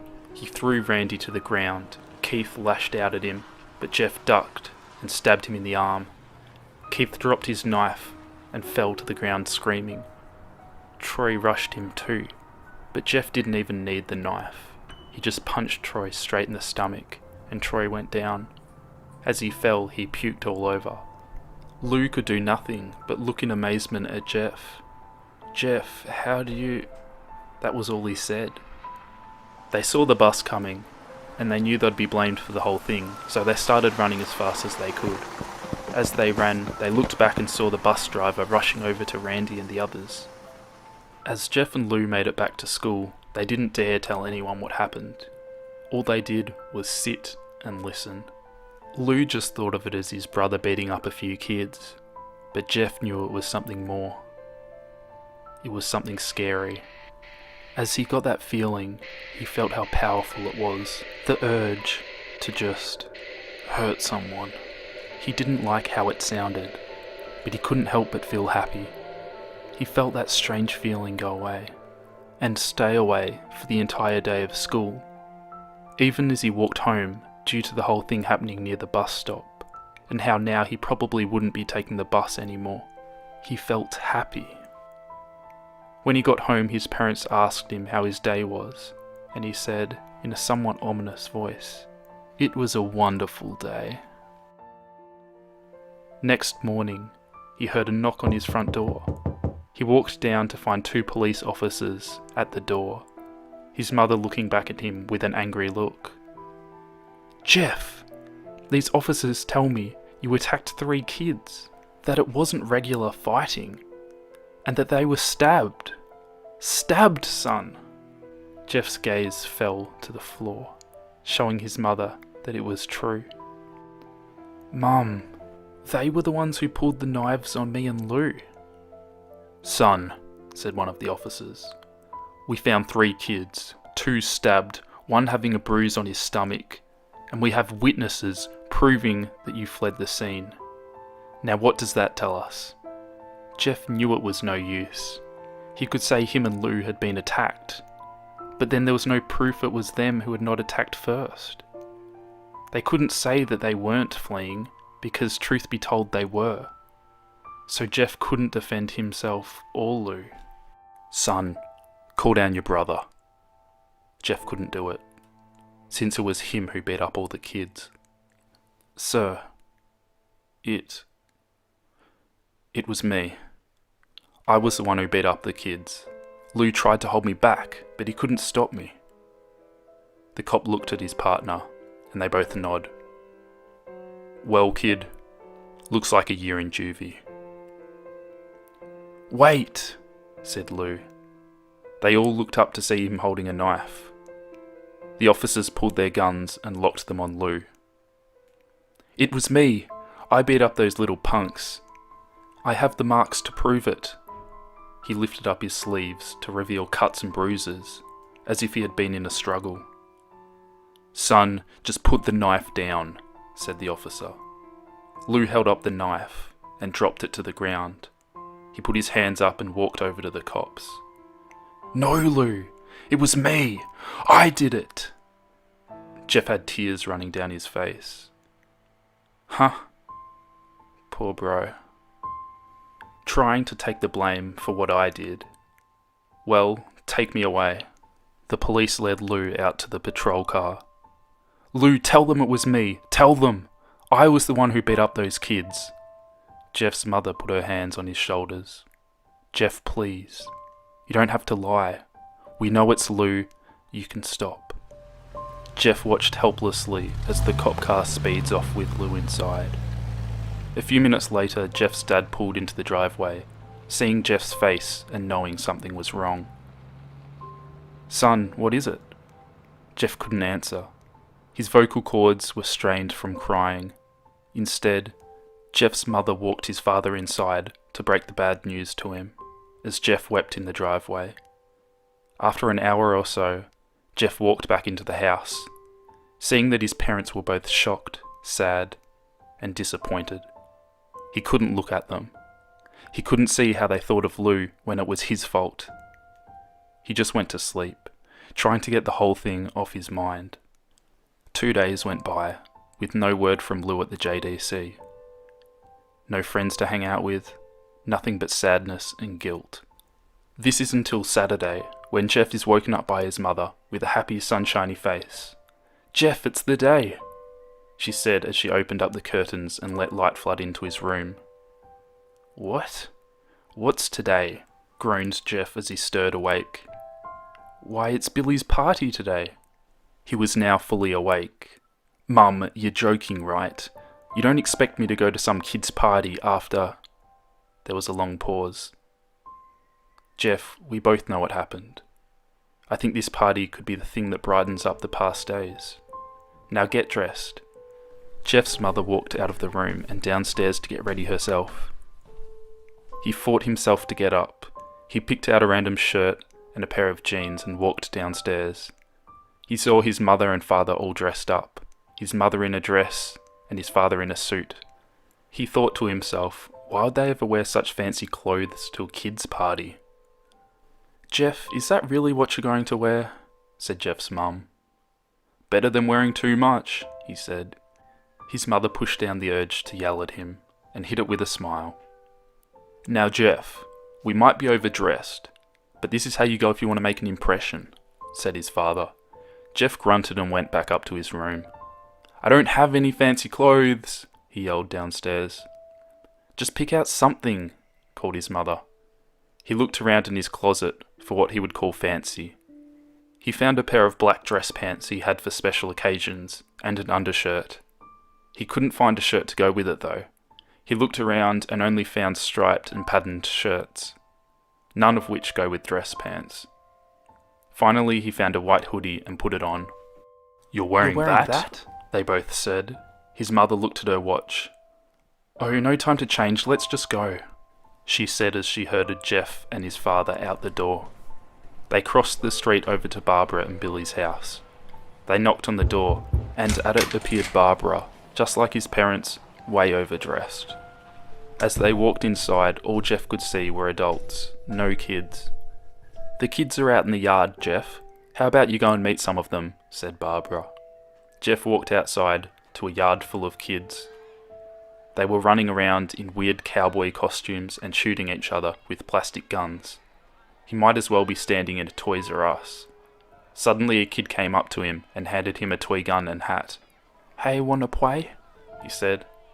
No kid. I'm way too old for this stuff." The kid looked at him with that weird puppy dog face. "Please?" said the kid. "Fine," said Jeff. He put on the hat and started to pretend to shoot the kids. At first he thought it was totally ridiculous, but then he started to actually have fun. It might not have been super cool, but it was the first time he had done something that had taken his mind off of Lou. So he played with the kids for a while, until he heard a noise. A weird rolling noise. Then it hit him. Randy, Troy and Keith all jumped over the fence on their skateboards. Jeff dropped the fake gun and ripped off the hat. Randy looked at Jeff with a burning hatred. "Hello, Jeff, is it?" he said. "We have some unfinished business." Jeff saw his bruised nose. "I think we're even. I beat the crap out of you and you got my brother sent to JDC. Randy got an angry look in his eyes. "Oh no. I don't go for even. I go for winning. You may have kicked our asses that one day, but not today." As he said that, Randy rushed at Jeff, They both fell to the ground. Randy punched Jeff in the nose and Jeff grabbed him by the ears and headbutted him. Jeff pushed Randy off of him and they both rose to their feet. Kids were screaming and parents were running out of the house. Troy and Keith both pulled guns out of their pockets. "No one interrupts us or guts will fly," they said. Randy pulled a knife on Jeff and stabbed him in the shoulder. Jeff screamed and fell to his knees. Randy started kicking him in the face. After 3 kicks, Jeff grabbed his foot and twisted it, causing Randy to fall on the ground. Jeff stood up and walked towards the back door. Troy grabbed him. "Need some help?" He picks Jeff up by the back of the collar and throws him through the patio door. As Jeff tries to stand, he is kicked down to the ground. Randy repeatedly starts kicking Jeff until he starts coughing up blood. "Come on, Jeff, fight me." He picks Jeff up and throws him into the kitchen. Randy sees a bottle of vodka on the counter and smashes the glass over Jeff's head. "Fight!" He throws Jeff back into the living room. "Come on, Jeff, look at me." Jeff glances up, his face riddled with blood. "I was the one who got your brother sent to JDC. And now you're just gonna sit here and let him rot in there for a whole year? You should be ashamed." Jeff starts to get up. "Oh, finally, you stand and fight." Jeff is now on his feet, blood and vodka on his face. Once again he gets that strange feeling, the one he hasn't felt for some time now. "Finally he's up," says Randy as he runs at Jeff. That's when it happens. Something inside of Jeff snaps. His psyche is destroyed. All rational thinking is gone. All he can do is kill. He grabs Randy and pile drives him to the ground. He gets on top of him and punches him straight in the heart. The punch causes Randy's heart to stop. As Randy gasps for breath, Jeff hammers down on him, punch after punch, blood gushing from Randy's body until he takes one final breath and dies. Everyone is looking at Jeff now. The parents, the crying kids, even Troy and Keith. Although they easily break from their gaze and point their guns at Jeff. Jeff sees the guns trained on him and runs for the stairs. As he runs, Troy and Keith let out fire on him. Each shot missing, Jeff runs up the stairs. He hears Troy and Keith follow up behind. As they let out their final rounds of bullets, Jeff ducks into the bathroom. He grabs a towel rack and rips it off the wall. Troy and Keith race in, knives ready. Troy swings his knife at Jeff, who backs away and bangs the towel rack into Troy's face. Troy goes down hard, and now all that's left is Keith. He is more agile than Troy though, and ducks when Jeff swings the towel rack. He dropped the knife and grabbed Jeff by the neck. He pushed him into the wall. A bottle of bleach fell down on top of him from the top shelf. It burnt both of them, and they both started to scream. Jeff wiped his eyes as best as he could. He pulled back the towel rack and swung it straight into Keith's head. As he lay there bleeding to death, an ominous smile broke out on his face. "What's so funny?" asked Jeff. Keith pulled out a lighter and flicked it on. "What's funny," he said, "is that you're covered in bleach and alcohol." Jeff's eyes widened as Keith threw the lighter at him. As soon as the flame made contact with him, the flames ignited the alcohol in the vodka. While the alcohol burned him, the bleach bleached his skin. Jeff let out a terrible screech as he caught on fire. He tried to roll out the fire, but it was no use. The alcohol had made him a walking inferno. He ran down the hall and fell down the stairs. Everybody started screaming as they saw Jeff, now a man on fire, drop to the ground, nearly dead. The last thing Jeff saw was his mother and the other parents trying to extinguish the flames. That's when he passed out. When Jeff woke, he had a cast wrapped around his face. He couldn't see anything, but he felt a cast on his shoulder and stitches all over his body. He tried to stand up, but he realised there was some tube in his arm. And when he tried to get up, it fell out, and a nurse rushed in. "I don't think you can get out of bed just yet," she said as she put him back in his bed and reinserted the tube. Jeff sat there, with no vision, no idea of what his surroundings were. Finally, after hours, he heard his mother. "Honey, are you okay?" she asked. Jeff couldn't answer though. His face was covered, and he was unable to speak. "Oh, honey, I have some great news. After all the witnesses told the police that Randy confessed to trying to attack you, they decided to let Lou go. This made Jeff almost bolt up, stopping halfway, remembering the tube coming out of his arm. He'll be out by tomorrow, and then you two will be able to be together again. Jeff's mother hugs Jeff and says her goodbyes. The next couple of weeks were those where Jeff was visited by his family. Then came the day where his bandages were to be removed. His family were all there to see it, what he would look like. As the doctors unwrapped the bandages from Jeff's face, everyone was on the edge of their seats. They waited until the last bandage holding the cover over his face was almost removed. "Let's hope for the best," said the doctor. He quickly pulls the cloth, letting the rest fall from Jeff's face. Jeff's mother screams at the sight of his face. Lou and Jeff's dad stare awestruck. What happened to my face?" Jeff said. He rushed out of bed and ran to the bathroom. He looked in the mirror and saw the cause of the distress. His face. It's horrible. His lips were burnt to a deep shade of red. His face was turned into a purple-white colour, and his hair singed from brown to black. He slowly put his hand to his face. It had a sort of leathery feel to it now.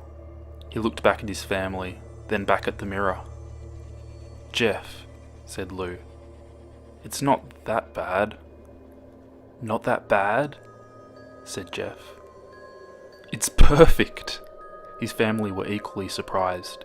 Jeff started laughing uncontrollably. His parents noticed that his left eye and hand were twitching. Jeff? Are you okay?" "Okay? I've never felt more happy." "Look at me. This face goes perfectly with me." He couldn't stop laughing. He was stroking his face, feeling it, looking at it in the mirror. What caused this? Well, you may recall that when Jeff was fighting Randy, something in his mind, his sanity snapped. Now he was left as a crazy killing machine. That is, his parents didn't know. "Doctor," said Jeff's mum, "is my son alright? You know, in the head?" "Oh yes, this behaviour is typical for patients who have taken large amounts of painkillers. If this behaviour doesn't change in a few weeks, bring him back here and we'll give him a psychological test." "Oh, thank you, doctor." Jeff's mother went over to Jeff. "Jeff, sweetie, it's time to go home." Jeff looks away from the mirror. His face still formed into a crazy smile. "'Kay, mummy." Unsettled, his mother took him by the shoulder to get his clothes. "This is what came in," said the lady at the desk. Jeff's mum looked down to see the black dress pants and white hoodie her son had worn. Now they were cleaned of blood and stitched back together. Jeff's mother led him to his room and helped him put his clothes on. Then they left, not knowing that this was their final day of life. Later that night, Jeff's mother woke to a sound coming from the bathroom. It sounded as if someone was crying. She slowly walked over to see what it was. When she looked into the bathroom, she saw a horrendous sight. Jeff had taken a knife and carved a smile into his cheeks. "Jeff, what are you doing?" asked his mother. Jeff looked over to his mother. "I couldn't keep smiling, Mummy. It hurt after a while. Now I can smile forever." Jeff's mother noticed his eyes ringed in black. "Jeff, your eyes." His eyes were seemingly never closing.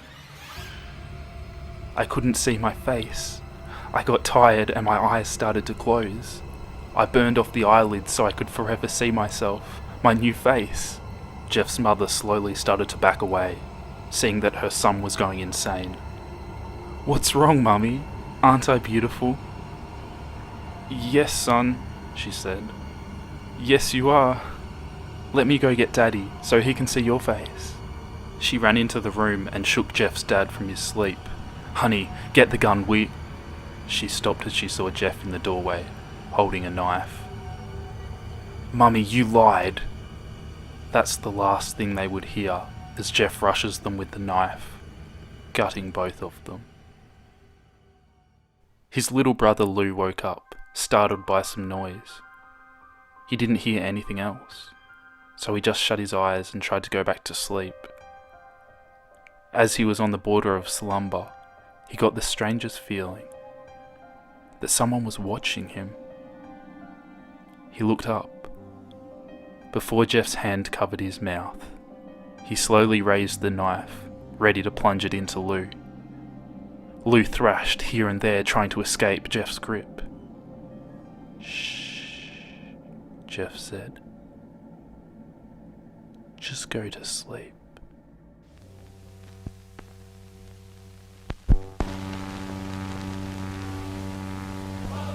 The old Cossacks who could sleep in the saddle, who called the others just passengers on a horse. The old man tells them what old men who can ride can do to beat Hitler. One Russian city after the other was overrun by the invaders. By summer of 1942, new posters were appearing in the streets of Moscow. Posters that greeted and welcomed their allies. Allies whose help was already arriving in Russian ports. Russian researchers in the late 1940s kept 5 people awake for 15 days using an experimental gas-based stimulant.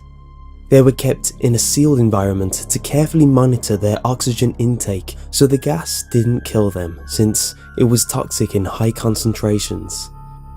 This was before closed-circuit cameras, so they only had microphones and 5-inch thick glass porthole-sized windows into the chamber to monitor them.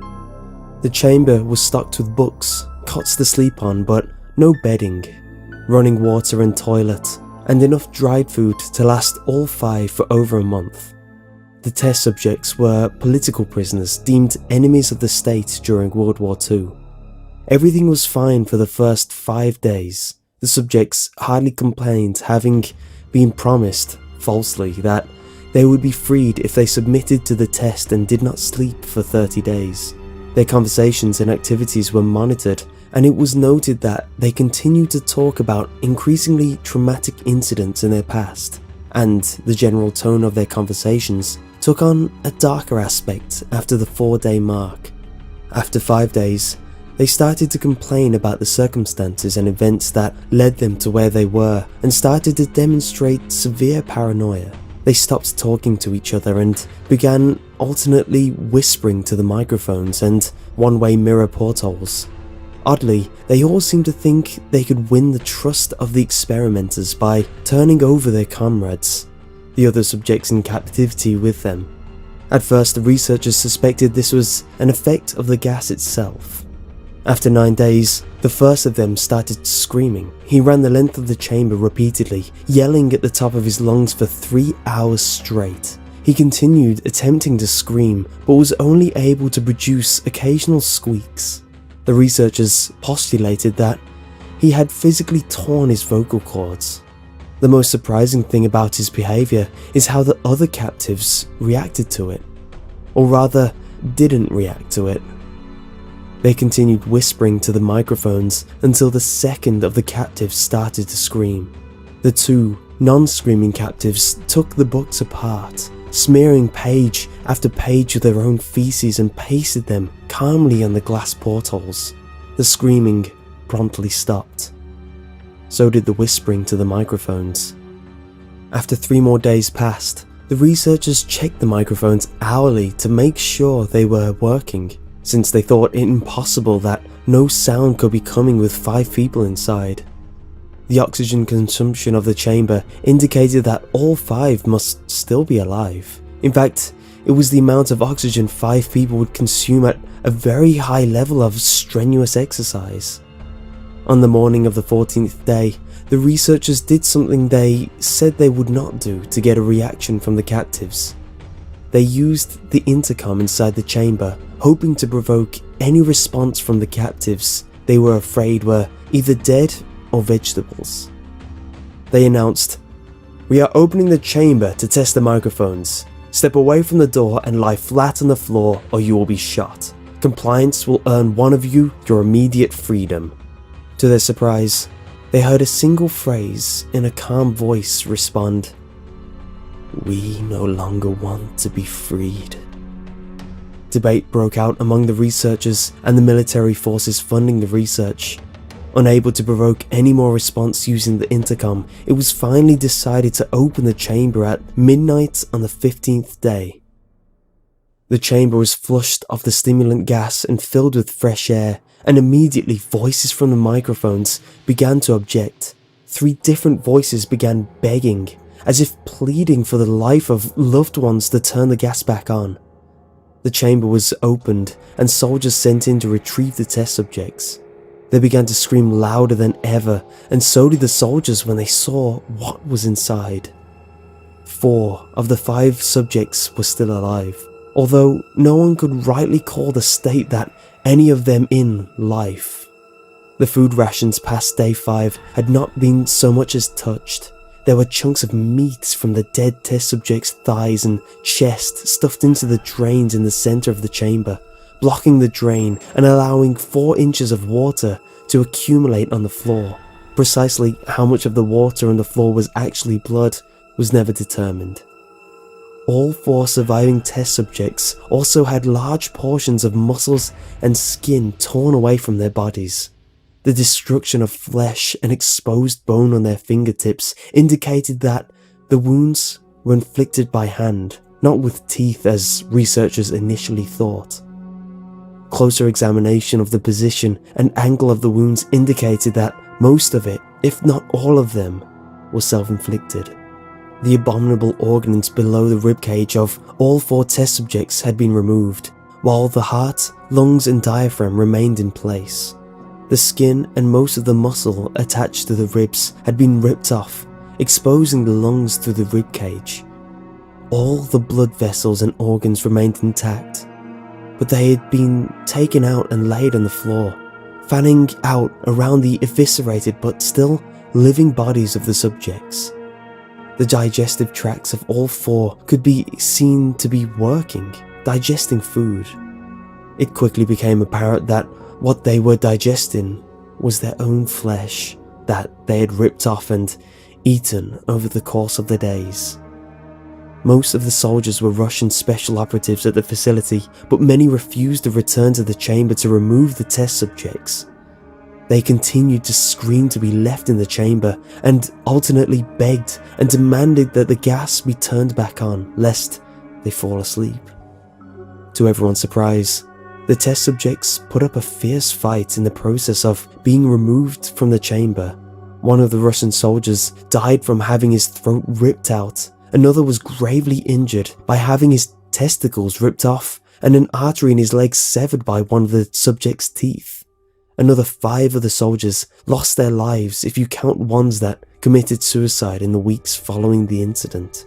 In the struggle, one of the 4 living subjects had his spleen ruptured and he bled out almost immediately. The medical researchers attempted to sedate him, but this proved impossible. He was injected with more than 10 times the human dose of a morphine derivative and still fought like a cornered animal, breaking the ribs and arms of one of the doctors. When the heart was seen to beat for a full 2 minutes after he had bled out to the point where there was more air in his vascular system than blood. Even after it stopped, he continued to scream and flail for another 3 minutes, struggling to attack anyone in reach and repeating the word "more" over and over, weaker and weaker, until he fell silent. The surviving 3 test subjects were heavily restrained and moved to a medical facility, the 2 with intact vocal cords continuously begging for the gas, demanding to be kept awake. The most injured of the 3 was taken to the only surgical operating room that the facility had. In the process of preparing the subject to have his organs placed back within his body, it was found that he was effectively immune to the sedative they had been given him to prepare him for the surgery. He fought furiously against his restraints when the anesthetic gas was brought out to put him under. He managed to tear most of the way through a 4-inch thick wide leather strap on one wrist, even through the weight of a 200-pound soldier holding that wrist as well.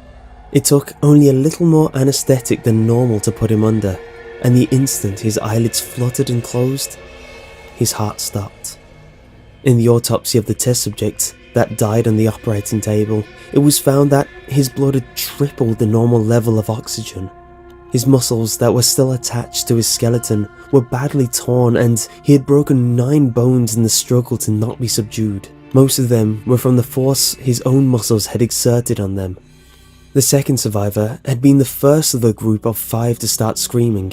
His vocal cords destroyed, he was unable to beg or object to surgery, and he only reacted by shaking his head violently in disapproval when the anaesthetic gas was brought near him.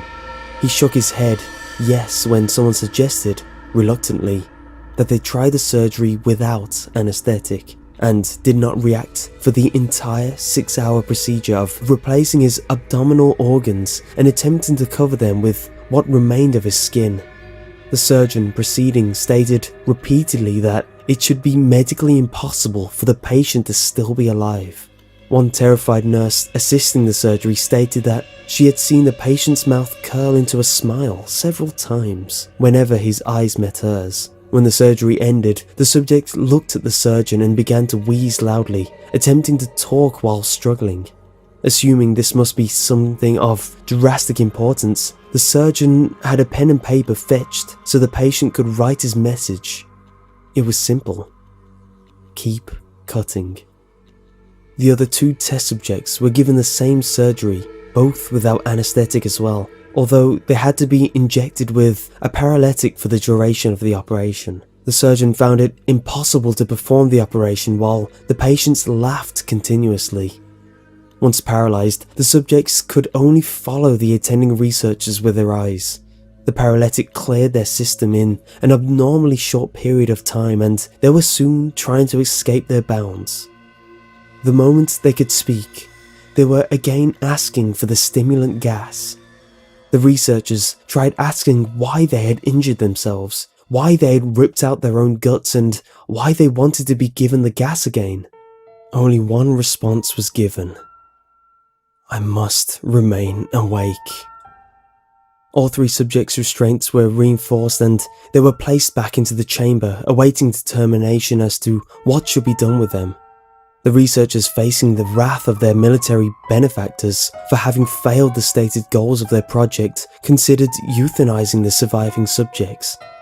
The commanding officer, an ex-KGB, instead saw potential and wanted to see what would happen if they were put back on the gas. The researchers strongly objected, but were overruled. In preparation for being sealed in the chamber again, the subjects were connected to an EEG monitor and had their restraints padded for long-term confinement. To everyone's surprise, all 3 stopped struggling the moment it was let slip that they were going back on the gas. It was obvious that, at this point, all 3 were putting up a great struggle to stay awake. One of the subjects that could speak was humming loudly and continuously. The mute subject was straining his legs against the leather bonds with all his might. First left, then right, then left again, for something to focus on. The remaining subject was holding his head off his pillow and blinking rapidly. Having been the first to be wired to the EEG, most of the researchers were monitoring his brainwaves in surprise. They were normal, most of the time, but sometimes flatlined inexplicably. It looked as if he were repeatedly suffering brain death before returning to normal. As they focused on paper, scrolling out of the brainwave monitor, only one nurse saw his eyes slip shut at the same moment his head hit the pillow. His brainwaves immediately changed to that of deep sleep, then flatlined for the last time as his heart simultaneously stopped.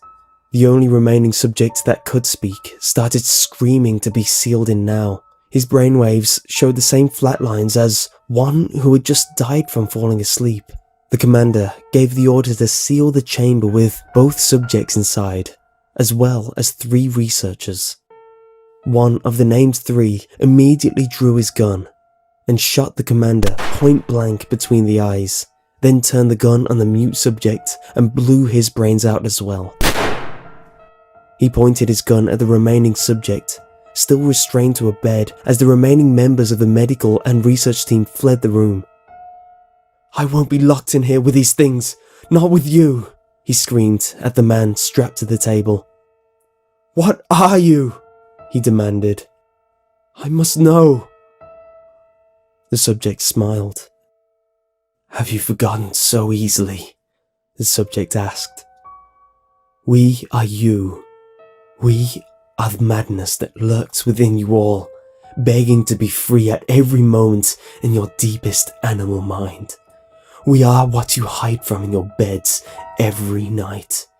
We are what you sedate into silence and paralysis when you go to the nocturnal haven where we cannot tread."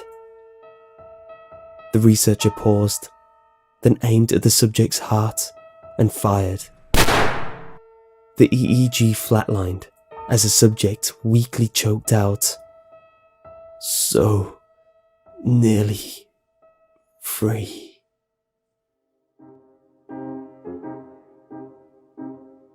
About 5 years ago, I lived downtown in a major city in the US. I've always been a night person, so I would often find myself bored after my roommates, who was decidedly not a night person, went to sleep. To pass the time, I used to go for long walks and spend the time thinking. I spent 4 years like that, walking alone at night, and never once had a reason to feel afraid. I always used to joke with my roommate that even the drug dealers in the city were polite. But all of that changed in just a few minutes of one evening. It was a Wednesday, somewhere between 1 and 2 in the morning, and I was walking near a police-patrolled park, quite away from my apartment. It was a quiet night, even for a weeknight, with very little traffic and almost no one on foot. The park, as it was most nights, was completely empty. I turned down a short side street in order to loop back to my apartment, when I first noticed him. At the far end of the street, on my side, was the silhouette of a man, dancing.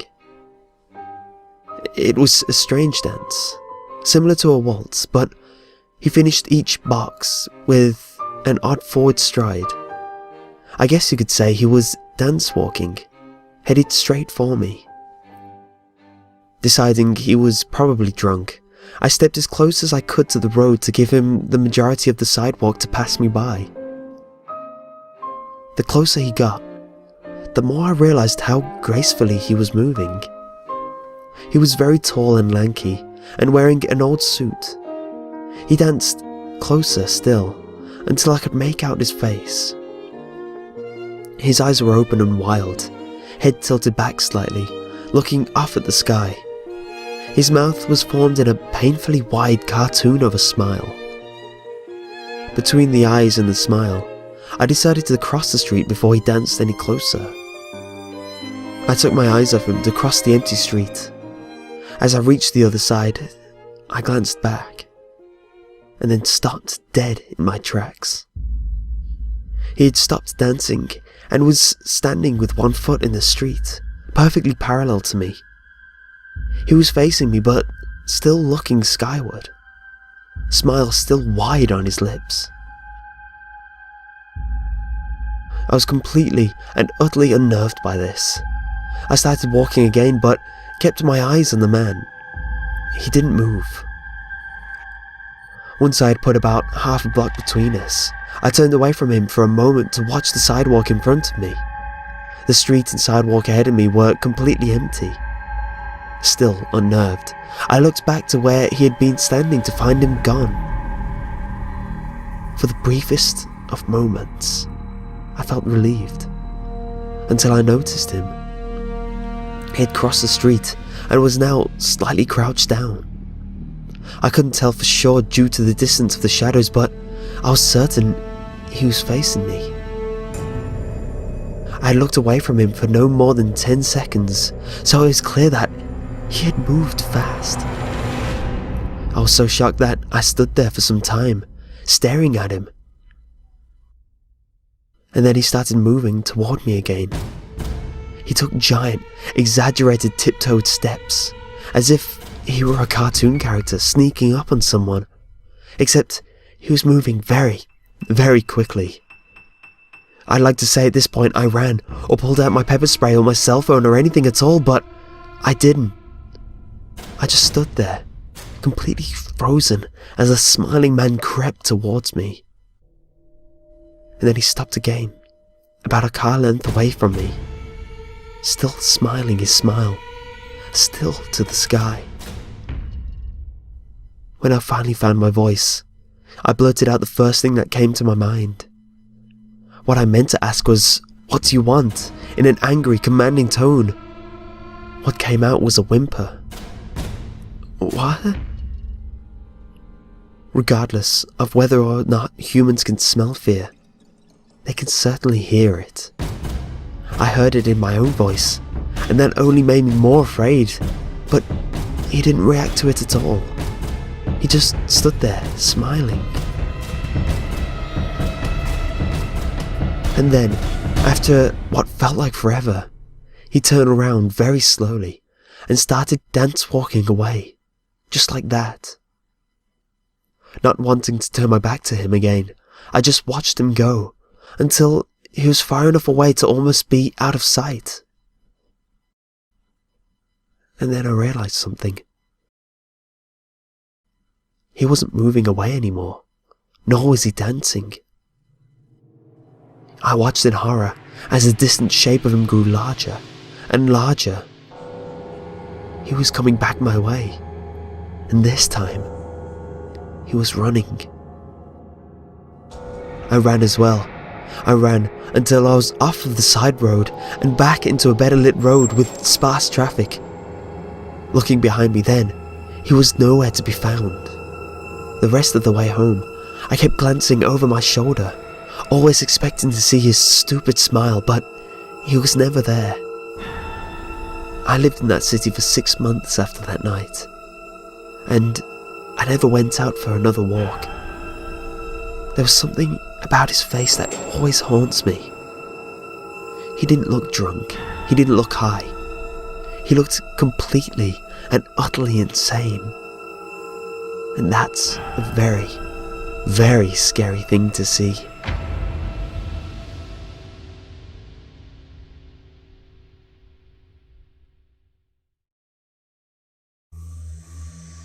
You know how Fox has a weird way of counting Simpsons episodes?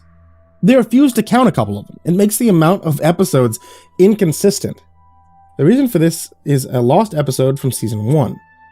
See, finding details about this missing episode is difficult. Nobody who's working on the show at the time likes to talk about it. From what's been pieced together, the lost episode was written entirely by Matt Groening. During production of the first season, Matt started to act strangely. He was very quiet. He seemed nervous and morbid. Mentioning this to anyone who was present results in them getting very angry, forbidding you to even mention it to Matt. I first heard of it at an event where David Silverman was speaking. Someone in the crowd asked about the episode, and Silverman simply left the stage, ending the presentation hours early. The episode's production number was 7G06. The title was Dead Bart. The episode labeled 7G06, Moaning Lisa, was made later and given Dead Bart's production code to hide the latter's existence. In addition to getting angry, asking anyone who was on the show about this will cause them to do everything they can to stop you from directly communicating with Matt Groening. At a fan event, I managed to follow him after he spoke to the crowd, and eventually, I had a chance to talk to him alone as he was leaving the building. He didn't seem upset that I followed him. I probably expected a typical encounter with an obsessed fan. When I mentioned the lost episode, though, all color drained from his face. And he started trembling. When I asked him if he could tell me any details, he sounded like he was on the verge of tears. He grabbed a piece of paper, he wrote something on it, and he handed it to me. He begged me never to mention the episode again. The piece of paper had a website address on it. I'd rather not say what it was, for reasons you'll see in a second. I entered the address into my browser. I came to a site that was completely black, except for a line of yellow text. Download link. I clicked on it, and a file started downloading. Once the file was downloaded, my computer went crazy. It was the worst virus I had ever seen. System restore didn't work. The entire computer had to be rebooted. Before doing this, though, I copied the file onto a CD. I tried to open it from my now empty computer, and as I suspected, there was a episode of The Simpsons on it. The episode started off like any other episode, but it had a very poor quality animation. Now, if you've seen the original animation of Some Enchanting Evening, it was similar, less stable. The first act was fairly normal. The way the characters acted was a little off. See, Homer seemed angrier. Marge seemed depressed. Lisa seemed anxious. Bart seemed to have genuine anger and hatred for his parents. The episode was about the Simpsons going on a plane trip. At the end of the first act, the plane was taking off. Bart was fooling around as you would expect. However, as the plane was about 50 feet off the ground, Bart broke a window on the plane and he was sucked out. At the beginning of the series, Matt had an idea that the animated style of the Simpsons world represented life, and that death turned things more realistic. This was used in this episode. The picture of Bart's corpse was barely recognizable. They took full advantage of it not having to move and made an almost photorealistic drawing of his dead body. Act 1 ended on the shot of Bart's corpse. When Act 2 started, Marge, Homer, and Lisa were sitting at their table crying. The crying went on and on. It got more pained and sounded more realistic, better acting than you would think possible. The animation started to decay even more as they cried, and you could hear murmuring in the background. The characters could barely be made out. They were stretching and blurring. They looked like deformed shadows with random bright colors thrown on them.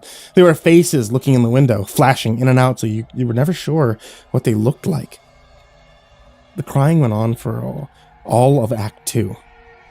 Then Act 3 opened with a title card saying 1 year had passed. Homer, Marge, and Lisa were skeletally thin. They were sitting at the table. There was no sign of Maggie or the pets. They decided to visit Bart's grave. Springfield was completely deserted, and as they walked to the cemetery, the houses became more and more decrepit. They all looked abandoned. When they got to the grave, Bart's body was just lying in front of a tombstone, looking just like it did at the end of Act 1. The family started crying again. Eventually they stopped and just stared at Bart's body. The camera zoomed in on Homer's face, and according to summaries, Homer tells a joke at this part, but it isn't audible in the version I saw. You can't tell what Homer's saying. The view zoomed out as the episode came to a close. The tombstones in the background had the names of every Simpsons guest star on them. Some of them no one had heard of in 1989, some that hadn't been on the show yet. And all of them had death dates on them. For guests who had died since, like Michael Jackson and George Harrison, the dates were when they would die. The credits were completely silent. Seemed handwritten. The final image was the Simpson family on their couch, like on the intros, but all drawn in hyper-realistic styles, lifeless styles. Same like Bart's corpse. A thought occurred to me after seeing the episode for the first time that you could try to use the tombstones to predict the death of living Simpsons guest stars. But there's something odd about most of the ones who haven't died yet. See, all the deaths seem to be listed as the same date.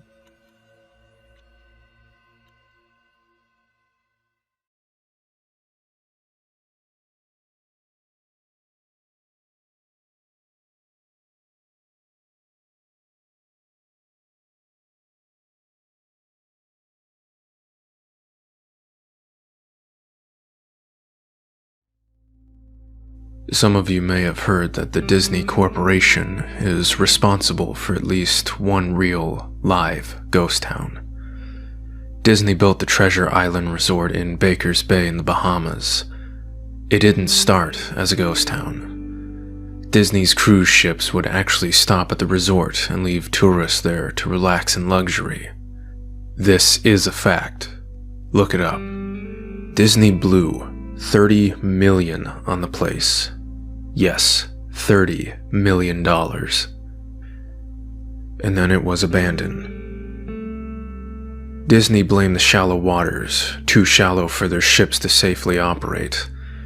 And there was even blame cast on the workers, saying that since they were from the Bahamas, they were too lazy to work a regular schedule.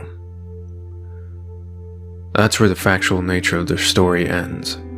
It wasn't because of sand, and it obviously wasn't because foreigners are lazy.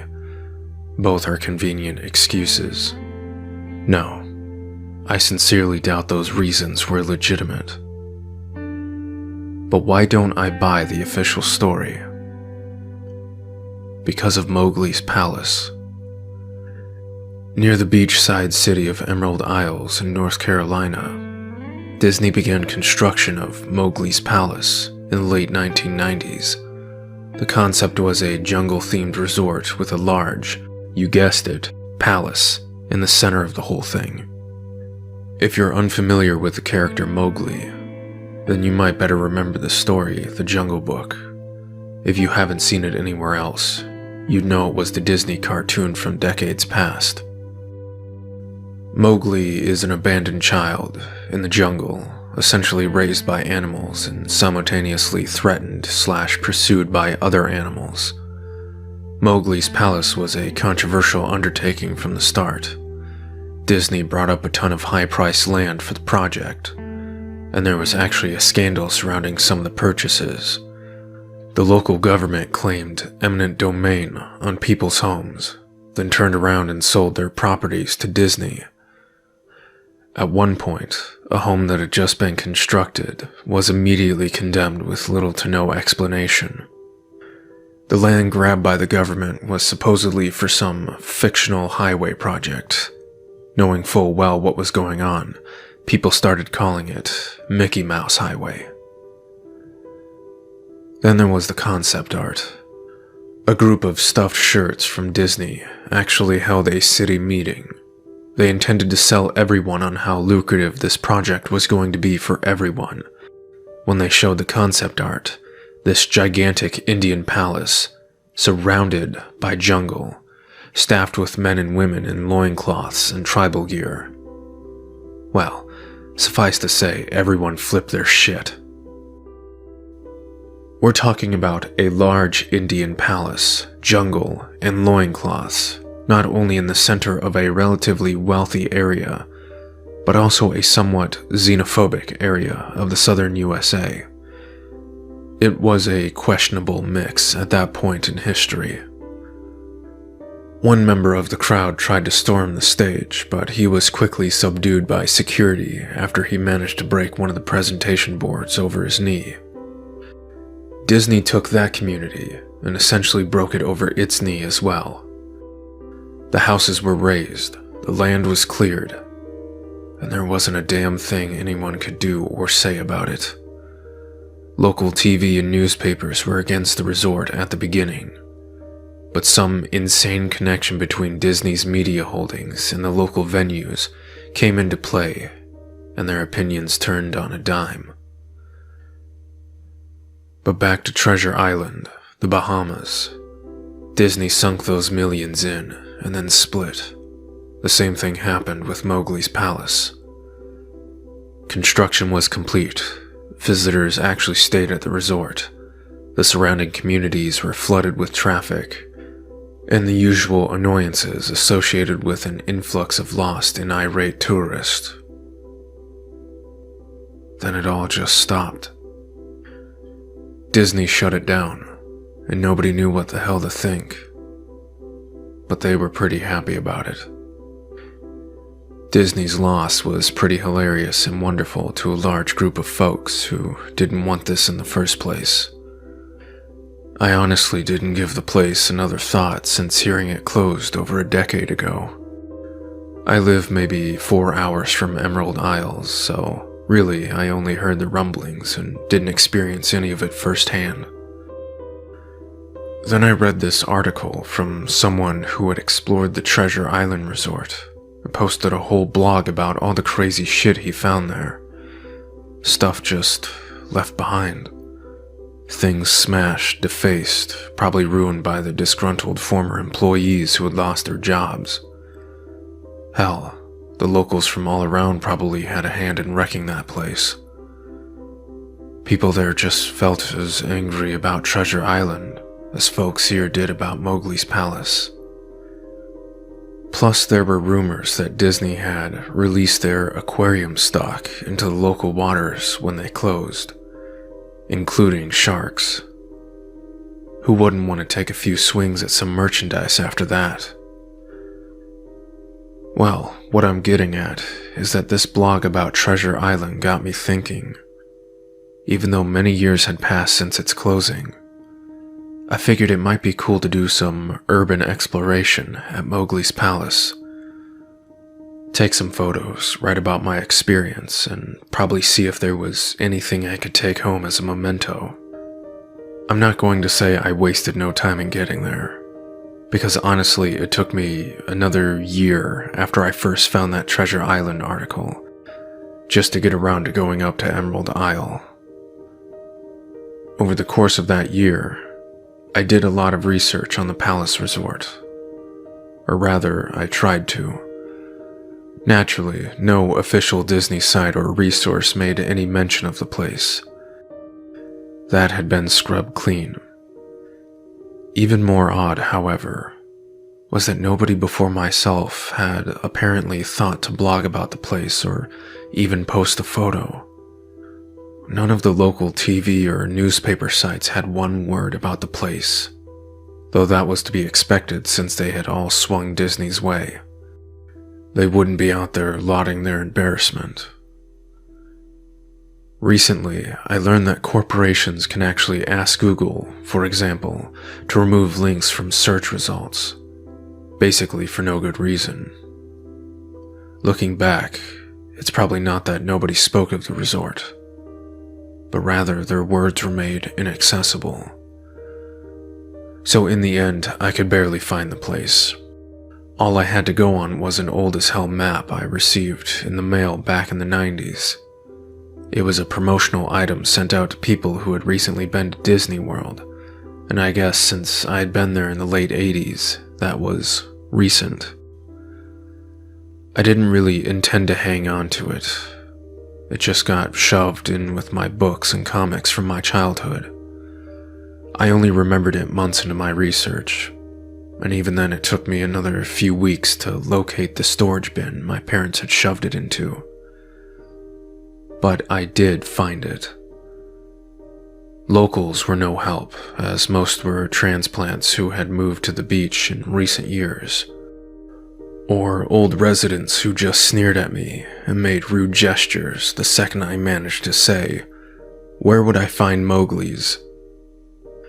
The drive took me through an inordinately long corridor of overgrowth, tropical plants that had run rampant and overpopulated the area, mixed with the native species of flora that actually belonged there, and had tried to reclaim the land. I was in awe when I reached the front gates of the resort. Tremendous monolithic wooden gates whose supports to either side looked like they must have been cut from a giant sequoia. The gate itself had been gouged in several places by woodpeckers and eaten away at the base by burrowing insects. Hanging on the gate was a sheet of metal, some random scrap, with hand-painted letters scrawled in black. Abandoned by Disney. Clearly the handiwork of some past local or an employee who wanted to make some small protest. The gates were open enough to walk through, but not drive. So, grabbing my digital camera and the map, whose flip side showed a layout of the resort, I set off on foot. The inner grounds of the place were just as ragged as the entryway, palm trees stood, unattended and ragged, among the piles of their own coconuts. Banana plants similarly stood in their own stinking, bug-riddled refuse. There was this sort of clash between order and chaos, as carefully planted rows of perennial flowers mixed with obnoxious tall weeds and smelling blackened mushrooms. All that remained of any outdoor structures were broken, rotting wood and various charred bits of unidentifiable material. What was most likely an information booth or an outdoor bar was now simply a pile of assorted debris, chopped up by past vandalism and ravaged by weather. The most interesting thing on the grounds was a statue of Baloo, a friendly bear from the Jungle Book, which stood in a sort of courtyard in front of the main building. He was frozen in a jovial wave towards no one, staring into empty space with a silly, toothy grin, as bird shit covered whole swaths of his fur, and vines ensnared his platform. I approached the main building, the palace, only to find the outside of the building covered in graffiti where the original paint hadn't peeled and chipped away. The front doors weren't just open, they had been taken off their hinges and were stolen. Above the front doors, or the gaping maw where they had been, someone had once again painted, "Abandoned by Disney." I wish I could tell you about all the cool stuff I saw inside the palace. Forgotten statues, abandoned cash registers, a full-fledged secret society of homeless bums. But no. The inside of the building was so stark, so bare that I actually think people had stolen the molding off the walls. Anything that was too big to steal, counters, desks, giant fake trees. They were all resting amid this empty echo chamber that amplified my every step. I checked the floor plan and headed to all the locations that might seem in any way interesting. The kitchen was, as you'd imagine, an industrial food prep area with all the appliances in space. No expenses spared. Every glass surface was broken, every door knocked off its hinges, every metal surface kicked and dented. The entire place smelled like very old piss. The huge freezer, not even remotely cool now, had row upon row of empty shelf space. Hooks hung from the ceiling, probably for hanging cuts of meat, and as I stood inside for a moment, I noticed they were swinging. Each hook swung in a random direction, but their movements were so slow and small that it almost was impossible to see. I figured it had been caused by my footsteps, so I stopped one from swinging, then carefully let go. But within seconds, it started to swing once more. The bathrooms were in much the same state as the rest of the place, just like the Treasure Island resort. Someone had methodically smashed each porcelain commode with coconuts and other implements. There was about half an inch of rancid, stagnant water on the floor, so I didn't stay there very long. What's odd is that the toilets and the sinks and the bidets in the ladies' room, yes, I went there, all dripped, leaked, or just ran freely. I thought they would have shut off the water long ago. There were plenty of rooms in the resort, but naturally I didn't have time to look through them all. The few I did peer into were similarly wrecked, and I didn't expect to find anything there. I thought there was actually a television or radio in one room, as I could have sworn I heard a quiet conversation coming out. Though it was like a whisper, probably my own breathing echoing in the silence, or just another case of the sound of flowing water playing tricks on the mind. This is what it sounded like. The first person said, I didn't believe it. The second, I couldn't understand. The first voice, I didn't know that. I didn't know that. The second voice, your father told you. And the first one was unintelligible. I know, it sounds ridiculous. I'm just telling you what I experienced. Why I thought there might have been something running in that room, or worse, some vagrants who had holed up there and probably would have knifed me. At the front doors of the palace again, I figured I hadn't found anything of note and had wasted the trip up. As I looked out the door, I noticed something interesting in the courtyard that I had apparently missed. Something that would give me at least one thing to show for all my trouble, even if it was just a photograph. There was a lifelike statue of a python, maybe 80 foot long, coiled up and sunning itself on a pedestal right in the center of the area. It was almost time for the sun to start setting, so light fell onto the object in the perfect way for a photograph. I approached the python and snapped a photo. Then I stood on my toes and snapped another. I moved closer again to get the detail of its face. Slowly, casually, the python lifted its head, looked directly into my eyes, turned, and slithered off the pedestal, across the grass and into the trees. All 80 feet of it. Its head long disappeared into the woods before its tail even left the sunning spot. Disney had released all their exotic animals onto the grounds. Right there on my floor plan map was the reptile house. I should have known.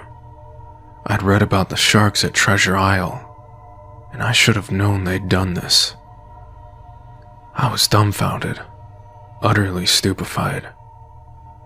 My mouth must have been hanging open for the longest time before I came back down to earth and snapped it shut. I blinked a few times and backed away from where the snake had been, back towards the palace. Even though that snake was totally gone, I still wasn't taking any chances, and backed my way into the building. It took a few deep breaths and slaps to my own face to get myself right in the head again after that. I looked for a place to sit down, as my legs were feeling a bit jelly at this point. Of course, there was no place to sit down, unless I wanted to recline in broken glass and dead leaf carpet, or haul myself up into a desk of questionable reliability. I had seen some stairs near the palace's lobby and decided to go have a seat there until I felt better. The staircase was far enough away from the front of the building to be relatively clean, save for a startling accumulation of dust. I pulled a wedge of metal off the wall, once again painted with the "Abandoned by Disney" motto I'd become accustomed to. I placed the wedge on the stairs and sat on it to keep at least somewhat clean. The stairway led downward, below ground level. Using my camera flash as a sort of improvised flashlight, I could see that the staircase ended in a metal mesh floor with a padlock, a sign on the door, a real sign, red, "Mascots only, thank you." This perked up my spirits a little bit, for two reasons. One, a mascots only area would definitely have some interesting stuff back in the day. Two, the padlock was still in place. Nobody had gone down there. Not the vandals, not the looters, nobody. This was the only place I could actually explore and perhaps find something interesting to photograph, or wantonly steal. I had come to the palace essentially agreeing with myself that it was okay to take anything I wanted because, hey, abandoned. It didn't take much to bust the lock. Well, actually that's wrong. It didn't take much to bust the metal plate on the wall that the padlock was hooked to. Time and decay had done most of the work for me, and I was able to bend the metal plate enough to pull the screws out of the wall. Something nobody else had apparently thought of, or hadn't been able to do at the time. The mascots only area was a startling and very welcome change from the rest of the building I'd seen. For one, every second or third fluorescent light overhead was illuminated, even though they flickered and faded randomly. Also, nothing had been stolen or broken, even if age and exposure were definitely taking their toll. Tables had notepads and pens. There were clocks, even a punching clock on the wall, complete with filled-out time cards. Chairs were scattered around, and there was even a small break room with an old, static-filled television, and long, rotted-out food and drink on the counters. It was like one of those post-apocalypse movies where everything is left in a state of evacuation. As I walked the maze-like sub-basement hallways of the mascot's only area, the sights just became more and more interesting. As I went further, desks and tables were knocked over, papers scattered and almost melded with the damp floor, and a large carpet of mold was slowly overtaking the real rotting crimson floor covering. Everything was just sort of squishy. Anything wood disintegrated into mush when I applied even the least amount of force, and clothing items hanging on hooks in one of the rooms simply fell to moist threads if I tried to unhook them. One thing that annoyed me was that the light was becoming more sparse and unreliable as I went further into the dank, suffocating depths of the place. Eventually, I reached the black and yellow stripped floor with the words, Character Prep 1, stenciled on it. The door wouldn't open at first. I figured this was probably where the costumes were kept, and I definitely wanted a photograph of that twisted, stinking mess. Try as I might, however, whatever angle or trick I tried, the door wouldn't budge. That is, until I gave up and started to walk away. That was when there was a slight popping sound, and the door creaked open, slowly. Inside, the room was completely dark, pitch black. I used the camera flash to look for a light switch in the wall by the door, but there was nothing. As I made my search, I was jarred out of my sense of excitement by a loud electrical buzz. Rows of lights overhead suddenly flashed to life, flickering and fading in and out like the rest I had passed. It took a second for my eyes to adjust, and it seemed like the light was going to just keep getting brighter, till all the bulbs exploded, but just when I thought it would reach that critical stage, the lights dimmed a bit and steadied. The room was exactly as I pictured it. Various Disney costumes hung on the walls, fully put together like strange cartoon cadavers hung from invisible nooses. There was an entire rack of loincloths and native clothes on hangers towards the back. What I found odd, though, and what I wanted to photograph right away, was a Mickey Mouse costume at the center of the room. Unlike the other costumes, it was laying on its back in the center of the floor, like a murder victim. The fur on the costume was rotted and shedding, creating bare patches. What was even more strange, however, was the coloring of the costume. It was like a photo negative of the actual Mickey Mouse. Black where he should be white and white where he should be black. His normally red overalls were light blue. The sight was off-putting enough that I actually put off photographing the thing until last.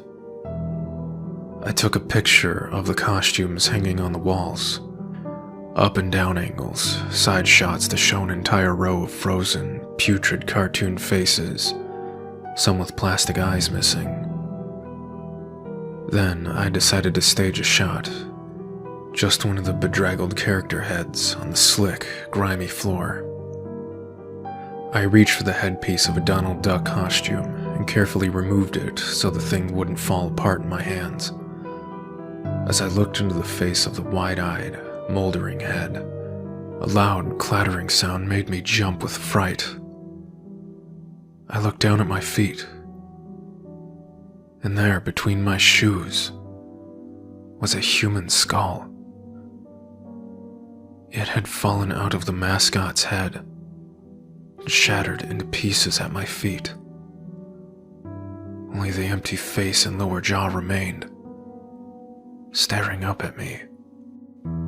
I dropped the duck head immediately, as you'd expect, and moved for the door. As I stood in the doorway, I looked back to the skull on the floor. I had to take a picture of it.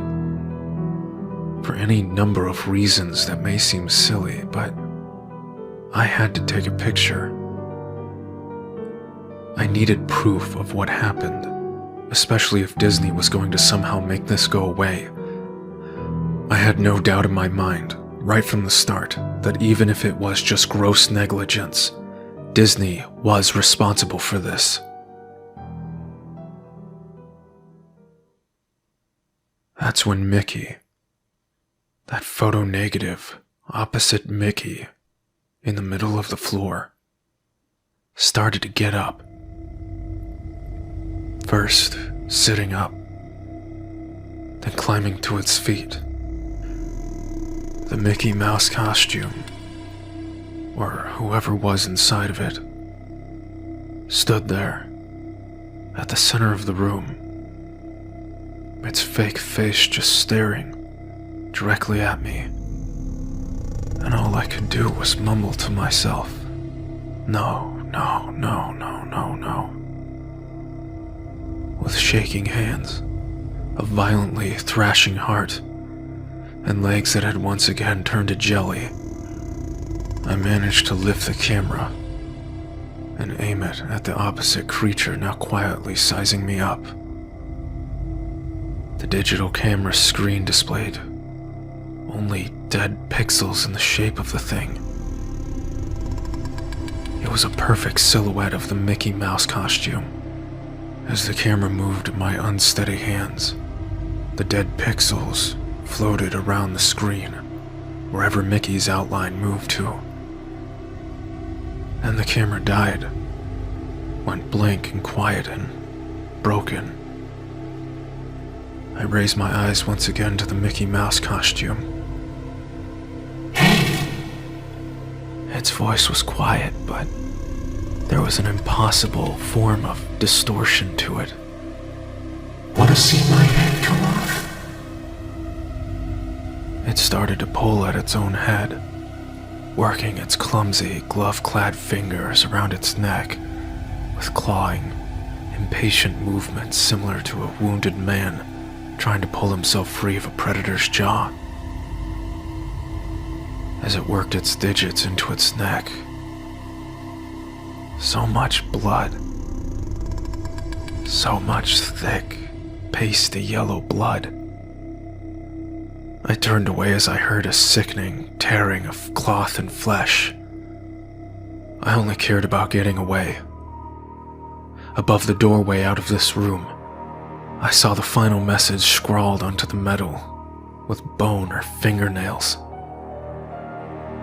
Abandoned by God.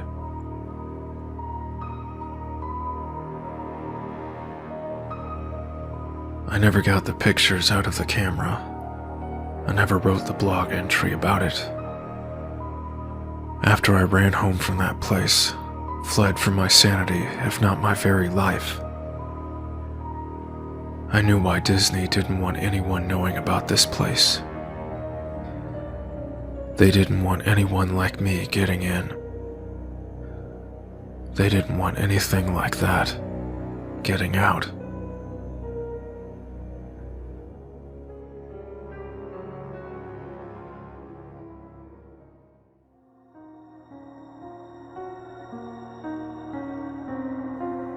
It's been a while since I've written anything related to the Disney Corporation, and I'm sure you can understand why. A lot has been going on since my last post. I've received a lot of questions and concerns from folks who read my first-hand account of Mowgli's Palace, a resort that was built and abandoned by Disney. I want to thank everyone who mirrored my post. It's been taken down from a few places, mostly corporate sites that were easily leaned on by a larger power. However, for every nuke topic or disappearing blog post, it seemed like 100 more have popped up. This is something they'll have to face. There's no turning back for them. None for me either. I'm definitely being followed. For the first 2 months or so, I chalked it up to paranoia. Any casual glance or half smile in my direction set me off. Hair standing on the back of my neck and everything. The first one I was actually able to spot was a telephone worker milling around my apartment complex. He was middle-aged, doughy, dressed up as you'd expect. But something seemed off about him. I couldn't place it, but I knew this wasn't just my imagination acting up. He was awkward and out of place, not somebody who was comfortable doing his routine job. I followed him around the corner, only to lose him there. When I turned to go back home, there he was, staring directly at me, about 10 feet behind me, expressionless and cold. "Exploring?" he asked. That was all he said. There was an accusing tone to his voice. Tell me, what blue-collar phone jockey does that? I guess that's the worst part. Never feeling safe, never feeling alone. That, and the occasional Disney merchandise left somewhere for me to find. Little rubber Mickeys in the mailbox. A Disney Adventures magazine on my bookshelf. They hide little Mickeys everywhere. 3 circles, 1 big, 2 small, and the silhouette of the famous mouse's head. I've started keeping a running list of Mickeys I've found. Coffee cup rings on my coffee table, 1 big, 2 small. Colored glass bottles left on the doorstep. Viewed from top down, all the bottles red. Graffiti on the wall on my way to work. A huge earth, small sun and moon in the proper locations. They're everywhere. People have emailed me about this as well. If you repost anything I have to say, you're gonna start finding those outlines. I guarantee it. The best one by far, one that actually made me laugh because of the horror of it all, was a drawing in chalk next to my car. I was taken aback at first, walking through the parking garage, keeping an eye out for people following me. The outline seemed a perfect match for, well, a murder victim you're probably familiar with if you've read my past post. Written in yellow, paint, I'm sure, was a single word: retract. The only good thing that has come out of all this is that I know I'm not the only one who's seen something they shouldn't have. I'm not going to give their names because, well, if I have to tell you why, you haven't been paying attention. Researcher goes to Disney parks whenever he can, all throughout the year. He's not going to have fun, enjoy the rides, etc. He's looking for the Gascots. There's been a long tradition, apparently, of people reporting strange patrons throughout the park. Silent, motionless, staring patrons of every age, shape, and size. Men and women, adults, children, and teens, all wearing Disney-themed gas masks. Way back when, Disney would get tons of complaints about oddly dressed folks following others around the park. Folks who would then merge into the crowds and disappear. Later on, the gas mask caused folks to draw other conclusions. Reports of possible terrorists and bombers started flowing. All of those reports likely went straight into the trash can. I know I can't find any sign of any such occasions reported on by the media. Although you should be aware of the fact that Disney can pretty much control its press like no other. Researcher goes to the parks, talks to a few people, and tries to not draw any attention to himself. He'll just ask 3 or 4 families if they've seen his friend who's wearing a funny mask. He has yet to see a gascot for himself, though on one occasion, a child pointed him towards Frontier Town. As he raced through the crowd, he heard a single voice ahead cry out, "Mommy, I want a goofy air mask too." A fellow I'll call lifeguard worked in a Disney water park from 2001 through 2003. He stood at the top of a huge water slide and made sure none of the kids got too rowdy. He passed the kids through one at a time, telling them over and over again to be safe, keep their arms in, and so on. One day, as he tells it, this fat kid goes down the tube and doesn't come out the other end. He sent 2 or 3 kids after. The whole thing moves at a steady clip, so naturally you'd expect that if Fatty got stuck, the kids that followed him were stuck too. Not so. Only the big kid disappeared. Everyone else comes out the other end, cheering and splashing like nothing's wrong. Lifeguard shuts down the slide, much to the aggravation of the kids waiting. Before he can go through any of Disney's strict procedures, splash. Fatty finally comes out. Staff members pulled the kid out of the water. He sank like a stone when he hit, his skin already blue and his eyes wide. All he would say was, "No face kids," and "Stop squeezing." The kid was okay, in case you're wondering. He got carted off right to the medical center. When lifeguard was told to open the slide back up, he made a big fuss about how it clearly wasn't safe. Despite his complaints, he was threatened with firing and begrudgingly opened the slide again. From that point on, he kept a closer eye on the kids. Every so often, they'd come out in the wrong order. Never as stunned as the fat kid, but always with a vague look of concern. A dreamy half-stupor that seemed as if they were trying to figure out what was reality. They'd take on some water and choke a bit, and they'd never come back up to right again. I read his emails with the same sort of unease you might be feeling right now. I wanted him to share his own story, but in the end, he didn't want to expose himself that way. I can't say I blame him.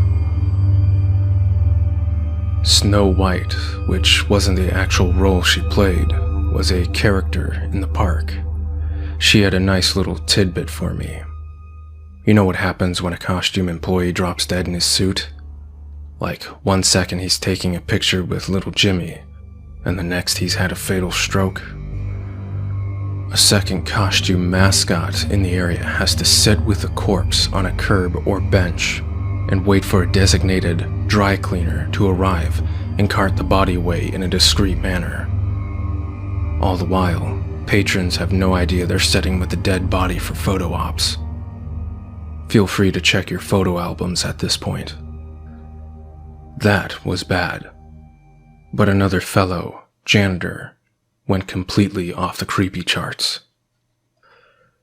Disney World, and probably others, is built with a series of underground tunnels just below your feet. 3 stories worth. Anything and everything you can imagine is down there, for use of the employees. They're called utilidors, utility corridors. Basically, that's the reason you don't see characters out of place or janitors wandering through the park.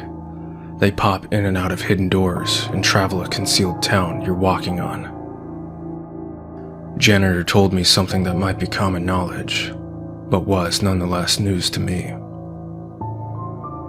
Walt Disney had several apartments built into his parks. There's one above Cinderella's castle. There's one in the Pirates of the Caribbean ride. they're all over the place. More than that, there are nightclubs, a movie theater, a bowling alley, and much more, all behind doors built right into the whimsical facades you pass by without a second look. Club 22 is one such hidden area. If you have the cash to join the exclusive club, you don't, then you'll have access to it, and much more. Club 22 is a place where anything goes. Disney Co. calls these places dark zones, spots where the squeaky clean visage of Mickey Mouse gives way to drinking, drugs, and yes, sex. Conversely, the rest of the park is the bright zone, with a few gray zone utilidors between. As far as the janitor said, it wasn't always that way. It was more of a slow decline, and the gradual relaxation of social norms within that elite group. The reason he knows all of this, you may have already guessed. He cleaned it. After a lengthy background check and a non-disclosure form, janitor moved up from a park attendant to one of the dark zone cleaning crew. Now, before you get some satanic human sacrifice vision in your head, janitor saw nothing of the sort. Lots of empty alcohol bottles, yes. Used condoms scattered like deflated New Year's balloons. Oh yeah. He cleaned up his fair share of blood, piss, and vomit. But it was all down to the unrestricted behavior of patrons as opposed to any sort of cult behavior. At least that's how he sees it in retrospect. All that trash, that profane shit, went into a furnace and mingled with the smoke of a quaint cottage's chimney. If you've been to Disney World, you've breathed ultra-condensed sin. Breaking up this information was Hammer. Hammer mailed me the old-fashioned way, though I don't know how he got my home address. He sent me photocopies of work papers proving his employment, with the instructions to burn them when I was convinced, which I did, gladly. Hammer worked around the Disney World park, doing demolition and construction. At one point, he approached a superior regarding some strange construction plans. There was a wide, rectangular area marked off on the blueprints, about the size of a supermarket. The area was left unnamed, and only bore the words, "Do not dig." Not only was his superior in the dark, but he was super fucking purposely in the dark. He didn't want to talk about it, he didn't want to know about it, and ended the conversation with, "This space intentionally left blank." Hammer didn't get it. The area seemed a waste of space, and it was directly conflicting with the work his team had been given. He started poking around the area on his off time, finding only a derelict steel door and a great span of concrete just beyond. It was a supermarket's worth of blank, gray floor. Soon after, Hammer started picking gascots out of the crowd. Unlike all other reports, the people, the things, would stand in full view of the guy. They'd cluster together in the distance, or they'd just be pressed against a wall when he turned a corner. He said they moved weird, like they were weak or injured, like a deer that's been run down by a hunter and can't flee anymore. The gas masks that Disney character faces with filters jammed in.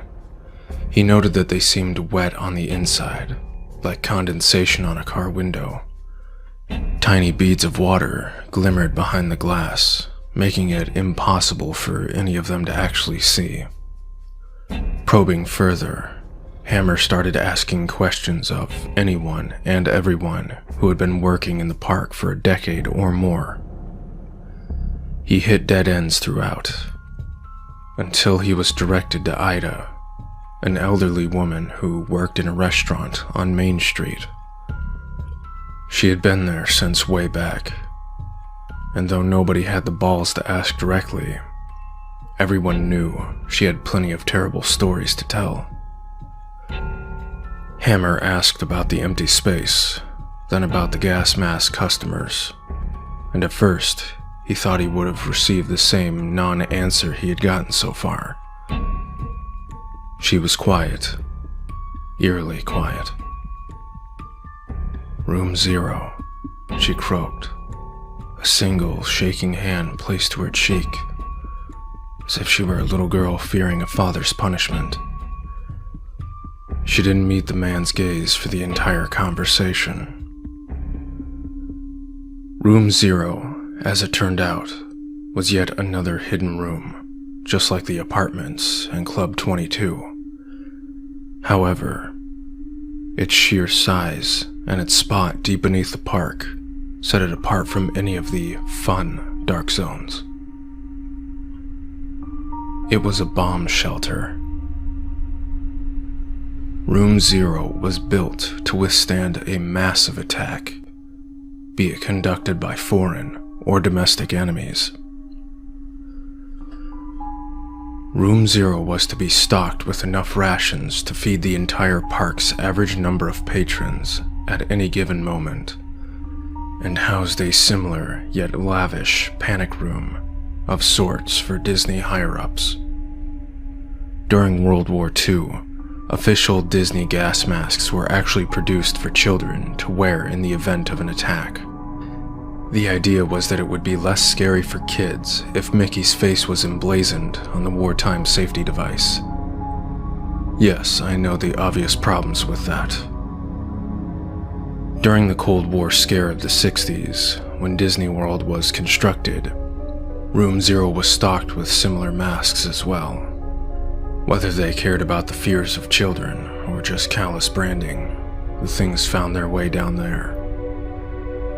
What's more, some genius decided that kids would then be frightened by the gas masks their parents wore. And so all masks, adult and child, were made to comply to this insane standard.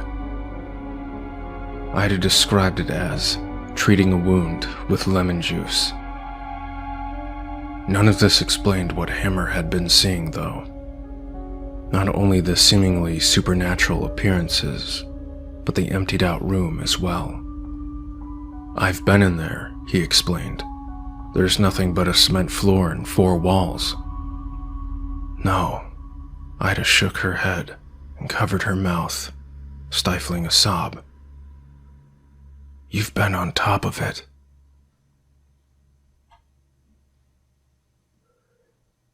Someone, or something, sounded the alarm one day when the park was at full capacity.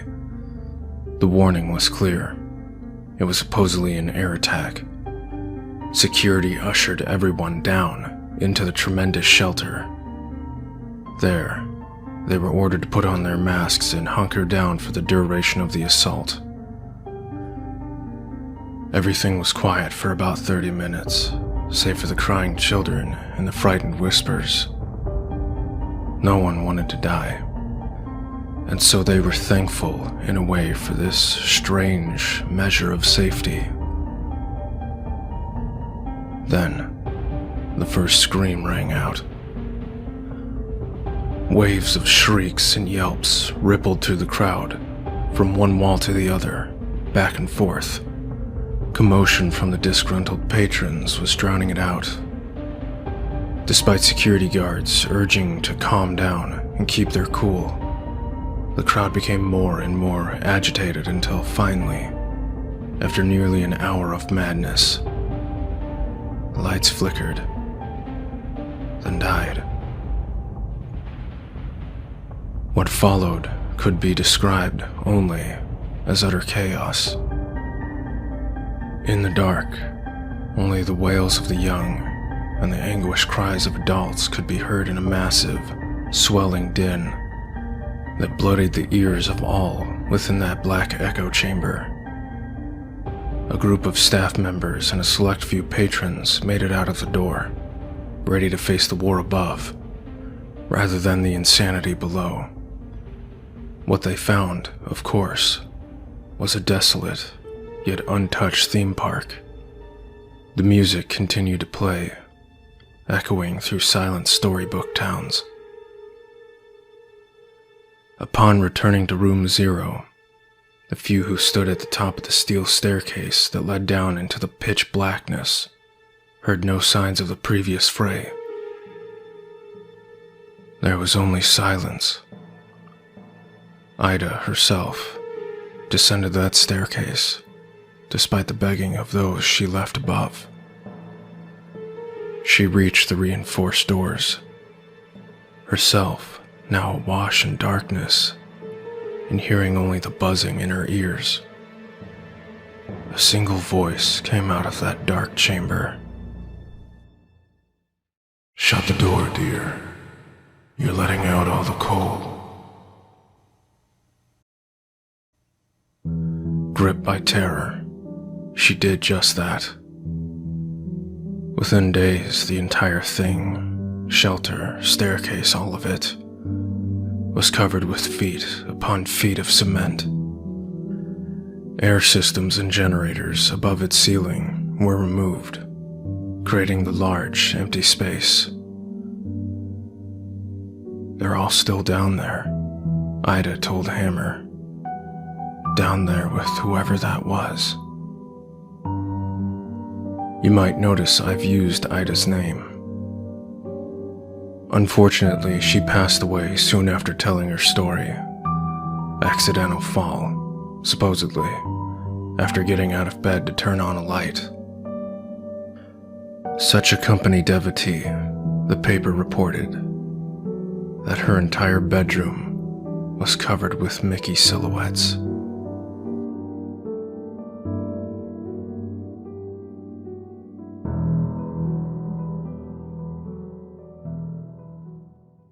Suggestion: we could use another person at check-in during peak hours. Suggestion: please move the hot dog cart away from the main water slide. Also, please have the water slide staff keep an eye out for children who just ate. When anyone gets sick in there, 3 or 4 people have to go through it before we even know about it. Suggestion: it would be nice if we had a way to give more detailed information anonymously. Maybe private meeting time with management? Suggestion: need more security at South Gate. Suggestion: music in the reptile house keeps slowing down or reversing. It's very annoying. Suggestion: please tell the mascots not to try eating in their costumes. We keep getting one with food all over its face, and we think someone is trying to be funny. The mouth opening is mesh, so eating isn't even possible. Suggestion: please fix the music in the reptile house. It's still driving me up the wall. Suggestion: guests are complaining about the amount of towels in their rooms. Suggestion: need a better or newer coffee machine for the break room. Suggestion: I wasn't going to say anything because I'm pretty tolerant, but please stop admitting children without faces. They won't stay in the guest areas. Suggestion: the common area could use a bigger selection of DVDs and games. The collection is already getting stale. Suggestion: still need security at the South Gate. What's cheaper, having a staffer pass by once in a while or painting over all the vandalism? Suggestion: South Gate needs more security. Suggestion: what are we doing about the profanities at the employee exit? Send security there more times of the day or whatever. Suggestion: I don't feel safe leaving the South Gate at the end of my shift. Suggestion: Frank is cheating at solitaire when he thinks I'm not watching. Please do something about this immediately. Suggestion: tell the mascots to stay out of where they don't belong. One of them keeps turning off the music in the reptile house. I can't tell who because of the suit. Have a meeting or something. Suggestion: please give the mascots more break time or allow them to take short breathers during work hours. Sweat and body odor are one thing, but now we keep getting the same suit full of vomit. Suggestion: stop Frank. He's a menace. It has now spread to Sudoku. I am not making this up. Suggestion. Sorry to write on a napkin, but we need more suggestion cards, or else somebody is stealing them all. Suggestion. Stop the fucking music. Suggestion. I swear, all these blank kids are getting into everything. Every time I kill one of them, the others just misbehave more. I keep finding them in piles at the bottom of stairways, and they think it's funny. It's not funny. I can't get through. Suggestion. We need more suggestion cards. Suggestion. We received a mascot suit with paint on his gloves. Someone took it to the south gate, and the color matches what the vandal is using. Might be worth looking into. Also, where are the cards? Suggestion. Costume sticking to the sores. Suggestion. It's too hard to write with this gloves on. Suggestion. Thanks for the suggestion cards, finally. What are we doing about the staffing check-in at peak hours? Suggestion. Once more, sorry for the napkin, we're out of cards again. Suggestion. One of the mascots cornered me in the supply closet and grabbed my breasts. I've told Michael Sheehan about it, but I don't think he's going to do anything because I don't know who was in the outfit. I'm going to file a lawsuit if management continues to avoid my calls. This is a final notice. Additionally, please restock the cards. I suspect they were removed so you could discourage my reports. Suggestion. I'm a mouse.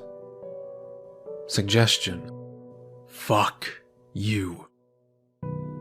Suggestion. Someone's taking out light bulbs. I mean, just everywhere. The guests are getting increasingly angry about flipping switches, only to have nothing happen. Suggestion. When are we getting some new DVDs in the common room? I'm not complaining because they're old movies, just that plenty are scratched and don't play all the way through. Suggestion. What's the ETA on that coffee maker? Suggestion. The vending machines on the third floor in the guest area are constantly unplugged, and the money slots are often jammed with suggestion cards. I don't even know what these cards are talking about. Suggestion. We need more cards. Again. Suggestion. Try to find Frank. Suggestion. I will give you clues about Frank, okay? Suggestion. Clue number 1. It's cold. Suggestion. Clue number 2. It's wet.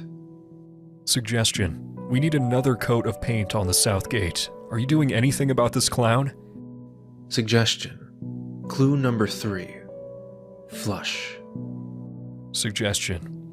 The hot dog cart is still next to the water slide, and there have been 2 more incidents involving children getting sick halfway through the pipe. This is really reflecting poorly on the resort. Suggestion. I don't think you're looking for Frank. Suggestion. Hey, I don't want to be a pain, but seriously, where are the cards? This box is pointless. Suggestion. I keep sinking into the floor, or suggestion. Maybe it's just that I feel like it. Suggestion. I can't get any rest because there's too much to do. Every time I lie down, guests keep asking if I'm okay. Suggestion. I can't get my head off. I can't get my head off. I can't get my head off. I can't get my head off. I can't get my head off. Suggestion. Ignore last card. It was my real head. I forgot. Suggestion. The costume is sticking to my sores, and there are more sores. Suggestion.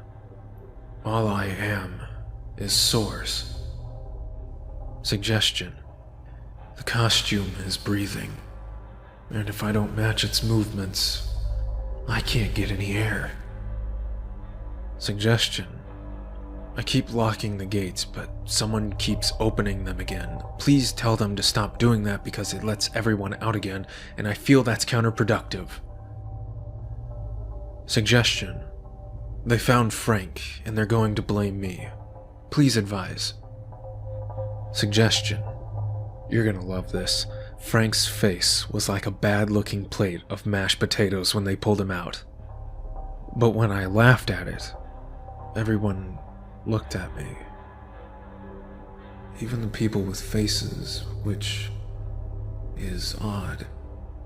Suggestion. I have to think of what to do. Suggestion. Oh, suggestion. I know. Hang on. Suggestion. I'm not sure if the suggestion box is the right place for this, but security isn't doing much about my complaint. Over the last couple days, I've been circling the resort and counting the number of staffers.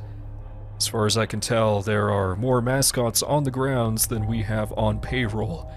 Security says it doesn't make sense, but I think we have one extra. Suggestion. Please help. Costumes are heavy with people inside, and there's no hook left for me.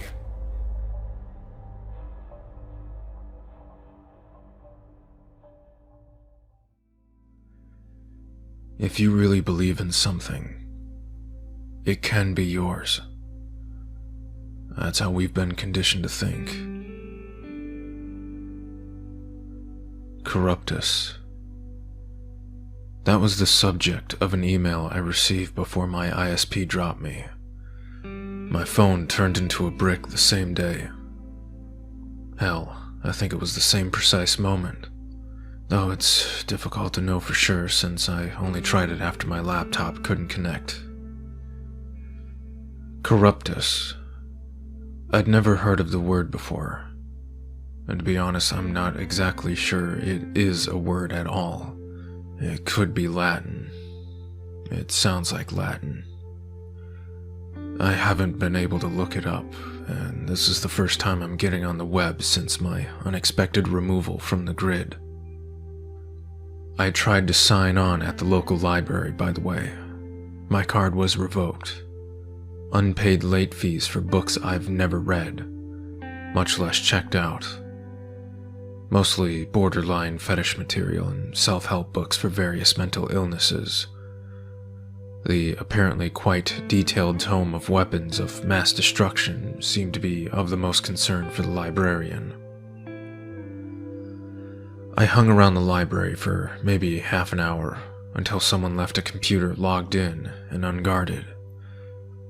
When I went to check my email, to tweet a complaint about what had happened, those accounts were gone as well. Honestly, I was a pretty huge dumbass for expecting them to be there. It wasn't long before I noticed the computer's rightful user pointing me out at the front desk. I guess she wasn't a fan of the direct approach. I was out the door before anyone could cause a real fuss. It's been 2 years since I left Mowgli's palace and never looked back. The original blog post has come and gone so much, across so many different sites, that I can barely even remember the first place I tried to host it. If I'd known how far this would go, I don't know if I would have been able to hack out that clumsy, flawed account of what happened. The pressure would have been too great. I suppose there's a certain level of comfort in the idea no one will ever actually see or care about your work. It seems like a lot of sites remove the information, either upon direct request from Disney or on their own in fear of reprisal. I tried to keep up my After Abandoned blog for a while. I don't know how many people out there saw my notes on Room 0, Club 22, and so on. They're still around if you look. At least at the time of writing this. Yes, Club 22 exists. No, it's not a typo of Club 33. I later learned from the same contact that there's an 11 as well, and supposedly the debauchery only grows as the numbers get lower. I heard of a Club 00, but I can't confirm that as clearly as I can with the previous contact. I also don't know if it has any connection to the room of a similar name. Yes, the door probably said characters or cast members instead of mascots. I know. I hear you all. Thank you so much for that. I'm sure your memory is crystal clear in moments of abject terror, right? Overall, I'm glad that my words have spread so far and wide. But the downside is that so few of you are taking this seriously. I can't stress this enough. Treasure Island, real. The Utilidors, real. Just because you can't substantiate the rest doesn't mean it's a cool story. Instead of picking apart the inaccuracies and making games about how cool it would be to have been in my position, maybe people can start taking this seriously and digging into what's going on. Maybe. I don't know. I don't want this to be a rant.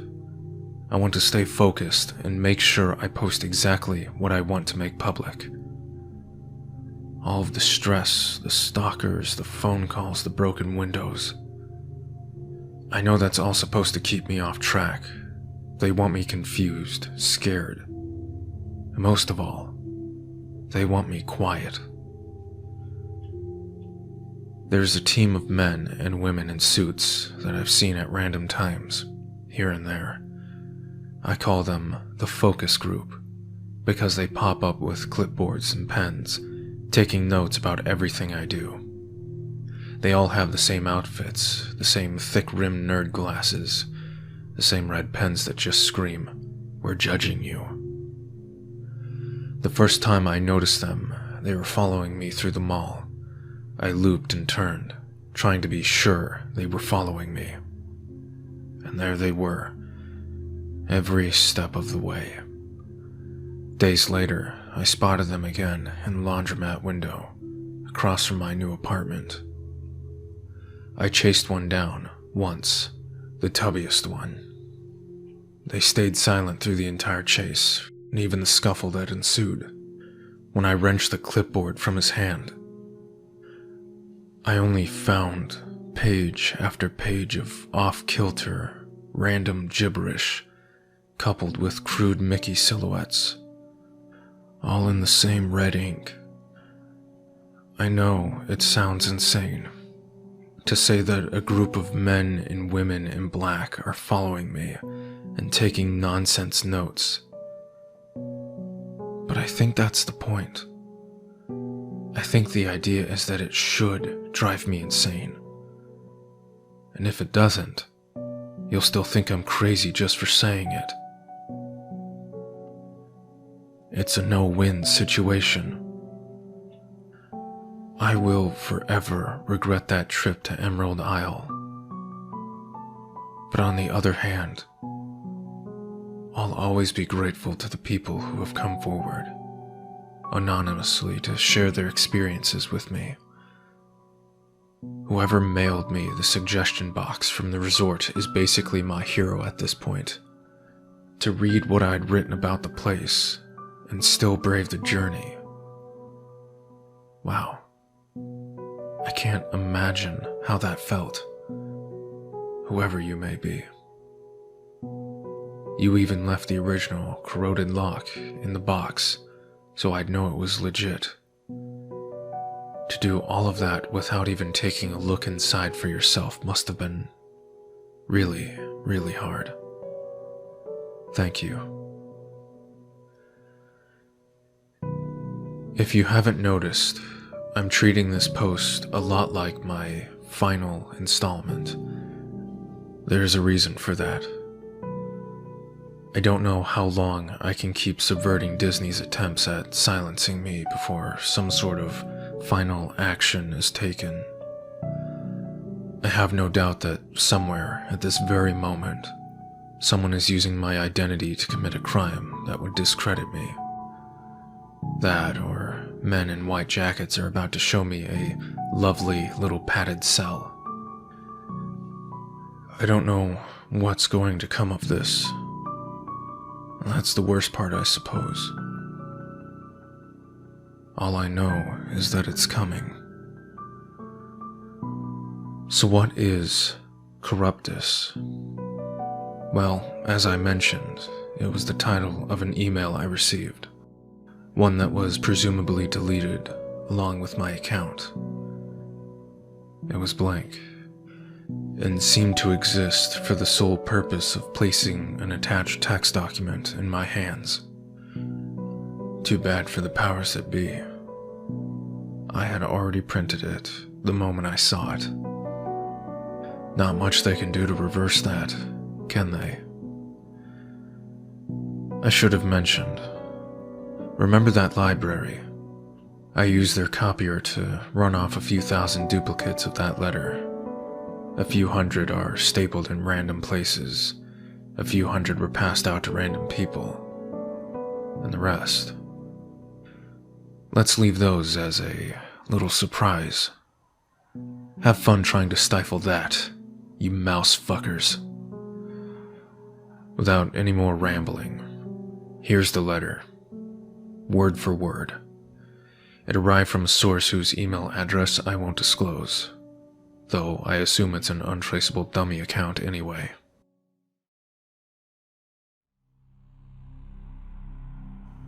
Known Corruptus incidents up to and including January 2015. Treasure Island. Extreme agitation / inappropriate activity within vulture population.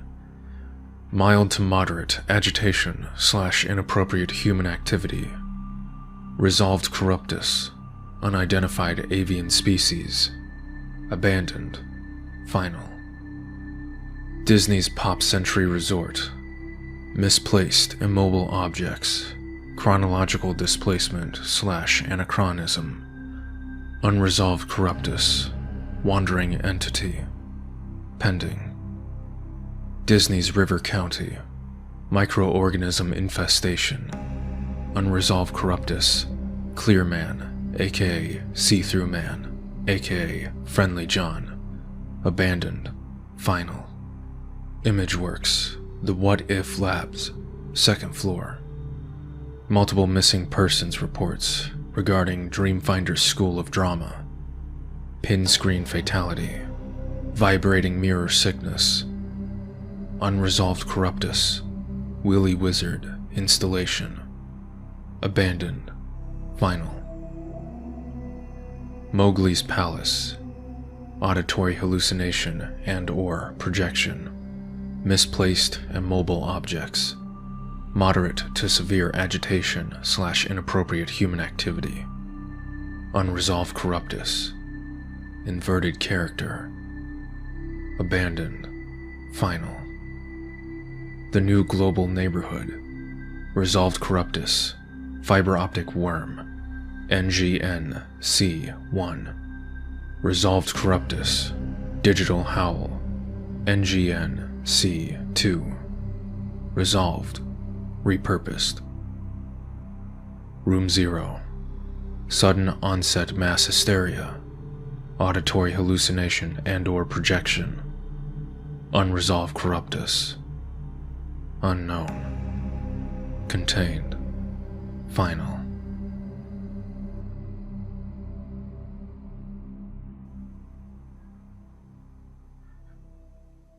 It took a few readings before I could get my head around this. Essentially, if the attached file was to be believed, then the events I had experienced were not part of an isolated incident. The events within Room 0, the Gascots, they seem like part of a much larger problem. What is Corruptus? Corruption. I don't really need Google Translate for that. Corruption of what, though? Dreams? Ideas? Desires?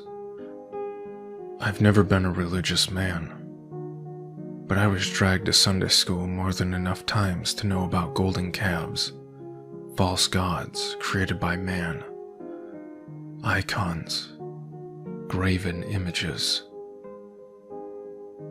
characters, mascots. If you believe in the Bible at all, and I'm not sure I do, especially not after what I've seen, then maybe God wasn't angry because people worshipped other things. Maybe he was afraid. Maybe if enough people believe in something hard enough, there's a chance it will come to be. Since we're naturally flawed beings, that means there's a very good chance such a thing would become corrupted. If you think about it, Disney's animated films have always had one overriding message. Clap your hands and believe hard enough, and Tinker Bell will live. When you wish upon a star, anything your heart desires. People like to say Disney has some connection to Satanism, but I never bought into that. I still don't. I think they've been trying to create that golden calf, a god idol that everyone believes in, one that everyone loves. It's almost as if any dream or idea that is shared by enough human hearts and minds has a real chance of being born into the world. The creatures, if any exist beyond what I saw with my own eyes, I think they're the deformed half-starts, random manifestations of some dark, unquantifiable, non-life that seeped into our state of being. They're mistakes of reality, cosmic abortions, the corrupted. Did everyone in Emerald Isle harbor such a negative impression of Mowgli's palace? How potent was the fear of nuclear war on the day Room Zero became full?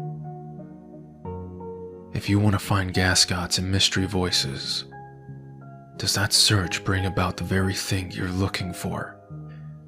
How many children have been disappointed, confused, or scarred for life when they saw Mickey without his head? These are questions I'm never going to be able to answer. I don't know if anyone can. Speaking personally, this will probably be the last time I talk to you about Disney and everything I've learned about them. I'm truly sorry for that, especially since there's so much more I could say. Unconfirmed rumors, documents, and items I've received that now seem to be gone forever. I thought they were just trying to contain that Mickey costume. I thought that's why they went out of their way to keep the public in the dark about so much. Why they coerced and bullied to get their way.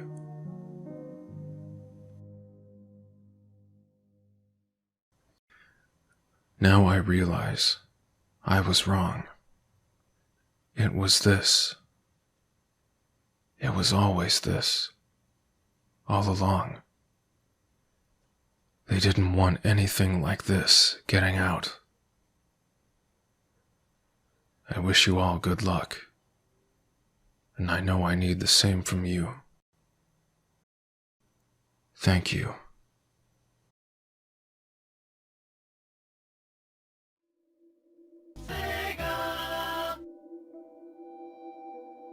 I'm a total Sonic the Hedgehog fan, much like everyone else. I like the newer games, but I don't mind playing the classics. I don't think I've ever played glitchy or hacked games before, though I don't think I want to play any after the experience I had. It started on a nice summer afternoon. I was playing Sonic Unleashed. I like how you get to explore the towns in it, until I noticed, out of my peripheral vision, that the mailman had arrived and put something in my mailbox as usual and left. I paused my game to go see what I got in the mail. The only thing in the mailbox was a CD case for computers and a note. I took it inside. I looked at the note first and realized it was from my dear friend Kyle, whom I hadn't heard from in 2 weeks. I know that because I recognized his handwriting. Though what was weird is how it looked. It looked badly written and scratchy and somewhat difficult to read, as if Kyle was having a hard time writing it down and did it in a hurry. This is what he wrote. Tom, I can't take it anymore. I had to get rid of this thing somehow before it was too late, and I was hoping you'd do it for me. I can't do it. He's after me. And if you don't destroy the CD, he'll come after you too. He's too fast for me. Please, Tom, destroy this godforsaken disc before he comes after you too. It's too late for me. Destroy the disc, and you'll destroy him. But do it quick, otherwise he'll catch you. Don't even play the game. It's what he wants. Just destroy it. Please. Signed, Kyle. Well, that was certainly weird. Even though Kyle is my best friend and I hadn't seen him in 2 weeks, I didn't do what he asked me. I didn't think that a simple gaming disc would do anything bad to him. After all, it's just a game, right? Boy, I was wrong about that. Anyway, I looked at the disc and it looks like any ordinary computer CDR disc, except it had black marker on it written Sonic.EXE. And it was much unlike Kyle's handwriting, meaning that he must have gotten it from someone else, like a pawn shop or eBay. When I saw Sonic on the writing of the CD, I was actually excited and wanted to play it, since I am a big fan of Sonic. I went up to my room and turned on my computer and put the disc in and installed the game. When the title screen popped up, I noticed that it was the first Sonic game. I was like, awesome, because like I said earlier, I like the classics. The first thing I noticed that was out of place was when I pressed start. There was a split second when I saw the title image turn into something much different. Something that I now consider horrifying, before cutting to black. I remember what the image looked like in that split second before the game cut to black. The sky had darkened, the title emblem was rusted and ruined, and the Sega 1991 was now instead Sega 666, and the water had turned red, like blood, except it looked hyper-realistic. But the freakiest thing that was in that split-second frame was Sonic. His eyes were pitch black and bleeding with 2 glowing red dots staring right at me, and his smile had stretched wider up to the edge of his face. I was rather disturbed about that image when I saw it, though I figured that it was just a glitch and forgot about it. After it cut to black, it stayed like that for about 10 seconds or so. And then another weird thing happened. The save file select from Sonic the Hedgehog 3 popped up, and I was like, what the hell? What's this doing in the first Sonic game? Anyway, then I noticed something off. The background was the dark, cloudy sky from the Bad Stardust Speedway level from Sonic CD, and there were only 3 save files. The music was that creepy Caverns of Winter music from Earthbound, only it was extended and seemed to have been in reverse. And the image for the save file where you see a preview of the level you're on is just red static for all 3 files. What freaked me out more was the character select. It showed only Tails, Knuckles, and to my surprise, Dr. Robotnik. Now I was sure that something was up. I mean, how can you play as Robotnik in a classic Sonic game, for crying out loud? That's when I realized that this wasn't a glitchy game. It was a hacked game. Yeah, it definitely looked hacked. It was really creepy, but as a smart gamer, I wasn't scared. Or at least I tried not to be. I told myself that it was just a hacked game, and there's nothing wrong with that. Anyway, shaking off the creeped out feeling, I picked File 1 and chose Tails. And when I selected, I got started. The game froze for about 5 seconds, and I heard a creepy, pixelated laugh that sounded an awful lot like that Kefka guy from Final Fantasy, before cutting to black. The screen stayed black for about 10 seconds or more. Then it showed the typical level title thing, except the simplistic shapes that were different shades of red, and the text showed only Hill, Act 1. The screen faded in, and the level title vanished, revealing Tails in the Green Hill Zone from Sonic 1. The music was much different though. It sounded like a peaceful melody in reverse.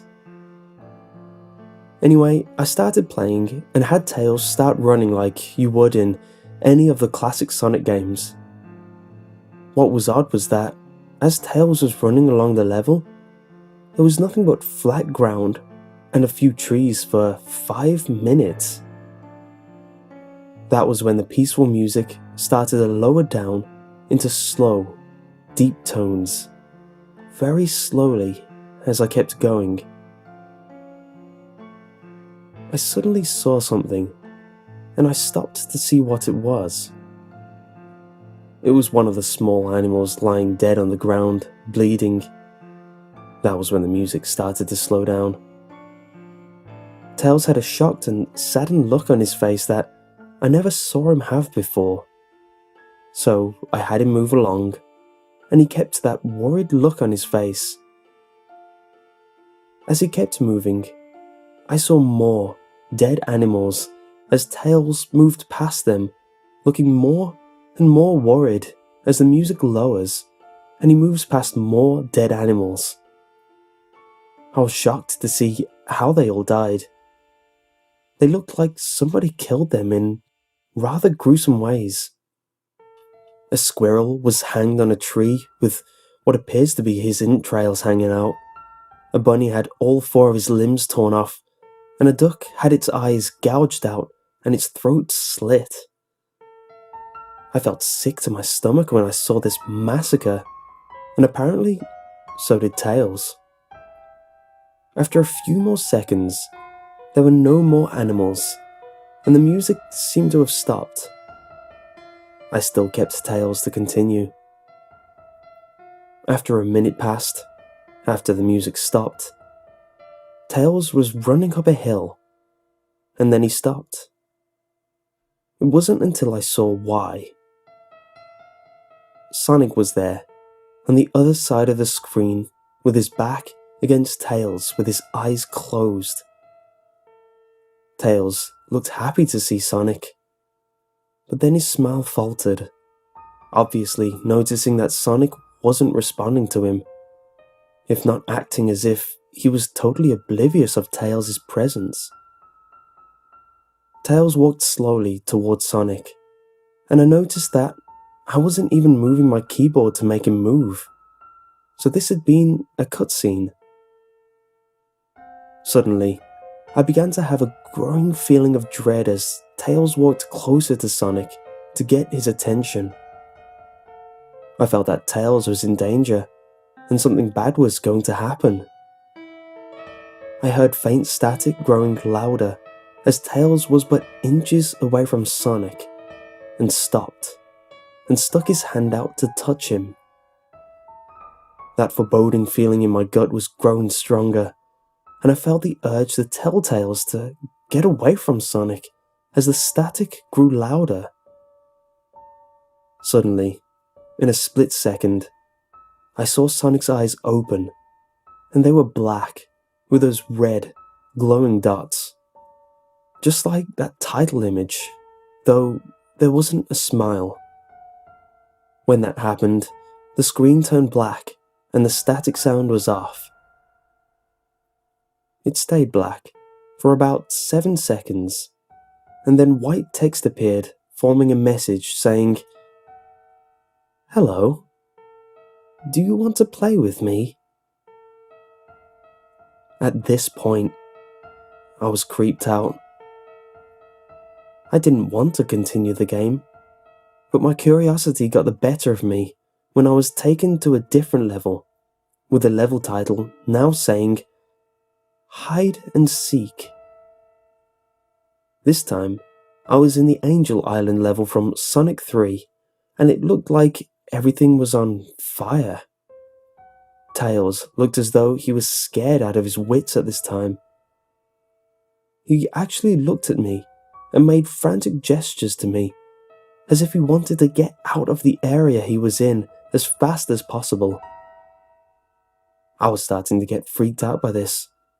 I mean, Tails was actually breaking the fourth wall, trying to tell me to get him out of there. So I pressed down on the arrow key as hard as I could, and made him run as fast as he could.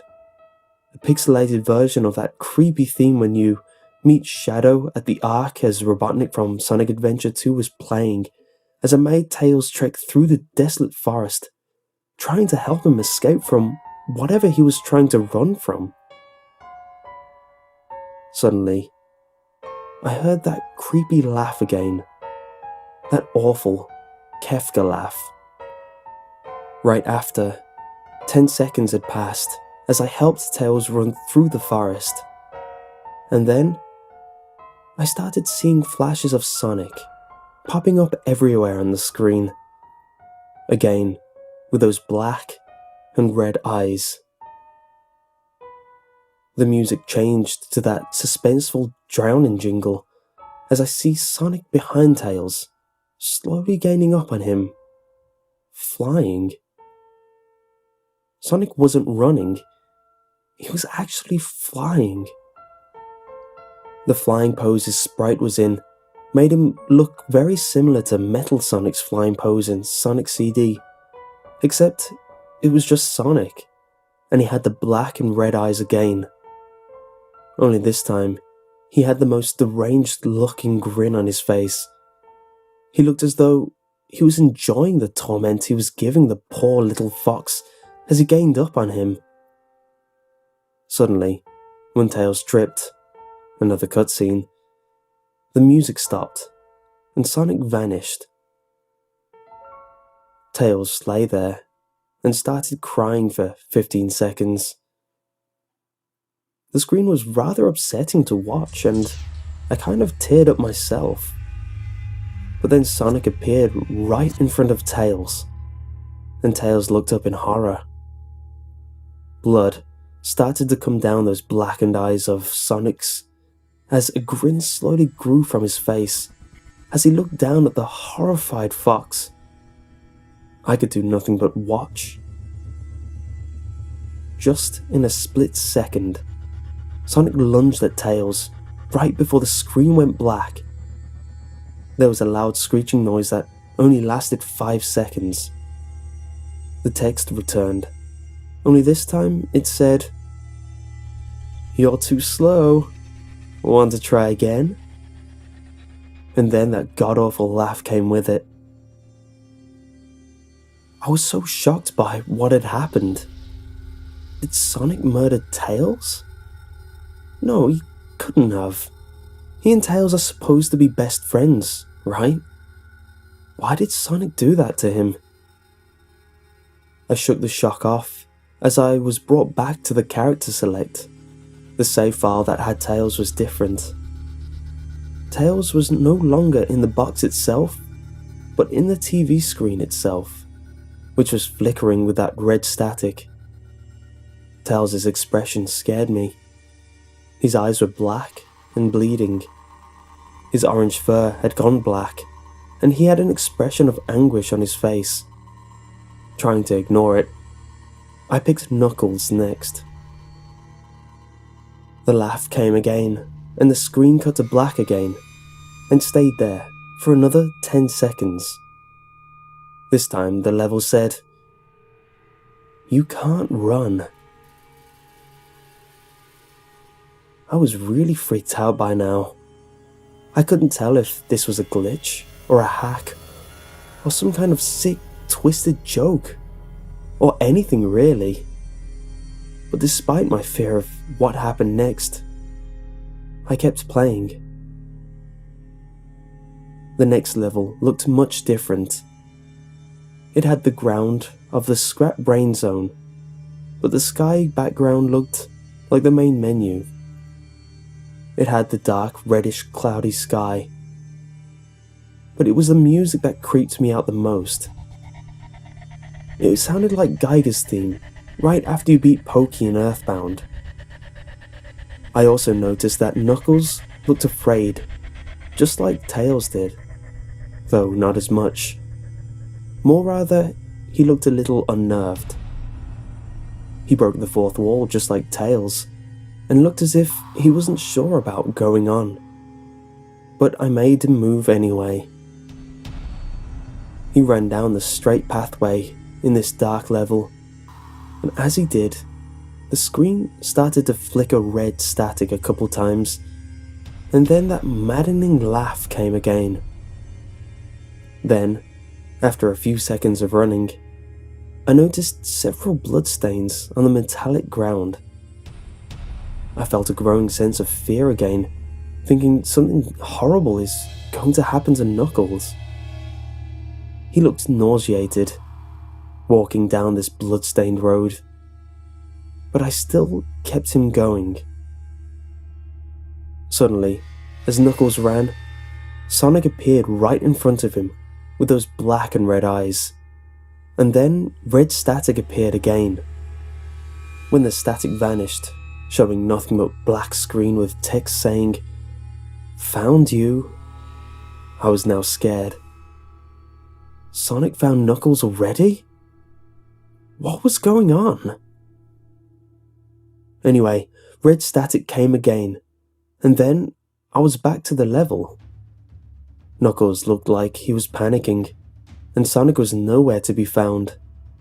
And this time, that high-pitched squealing from the Silent Hill 1's final boss was playing. Was this some kind of boss battle with Sonic? I hoped to God it wasn't, honestly. Suddenly, Sonic appeared right behind Knuckles, in what appeared to be pixelated black smoke. I made Knuckles turn, and then punched Sonic, but Sonic vanished in black pixelated smoke before I could even land a hit. That terrible laugh went off again. Then, Sonic appeared behind Knuckles again, and then I made him punch again, and Sonic vanished again, laughing. Knuckles was panicking even more, and even I felt like I was going crazy. Sonic was practically playing with us. He was playing a sick, twisted little mind game with me and Knuckles.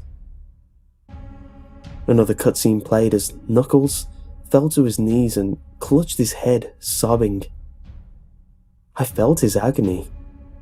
Sonic was actually driving us both crazy. And then, in a split second, Sonic lunged at Knuckles, and the screen went black with another distorted screeching noise that lasted for at least 3 seconds. Another message appeared. So many souls to play with, so little time. Would you agree? What the hell? Just what is going on? I started to think Sonic was actually trying to talk to me through the game, but I was too scared to think that.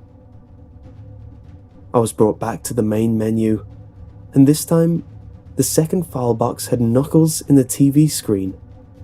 His red fur had darkened to a reddish grey, his dreadlocks were dipped with blood, and his eyes were black and bleeding too, and he had a look of sadness on his face. I began to think that those are the actual characters trapped inside those TV screens on the save files, but I couldn't believe it. I didn't want to believe it. So I shut off the game and took a break. I took a nap. Wish I hadn't, because then I began to have the most disturbing nightmare. I was in pitch black darkness, though I was under the light given off by a lamp that hung high above my head. I could hear the cries of Knuckles and Tails nearby. They were saying stuff like, "Help us," and "Why did you give us to him?" and "Run away before he gets you too." Their cries died out as I then heard Sonic laugh. His laugh. It sounded a lot like the distorted Kefka laugh. "You're a lot of fun to play with, kid. Just like your friend Kyle, though he didn't last long." I was scared to look around for the voice. "Won't be long now until you join him and all my other friends." I saw him walking towards me, flickering in and out in several directions. "You can't run, kid.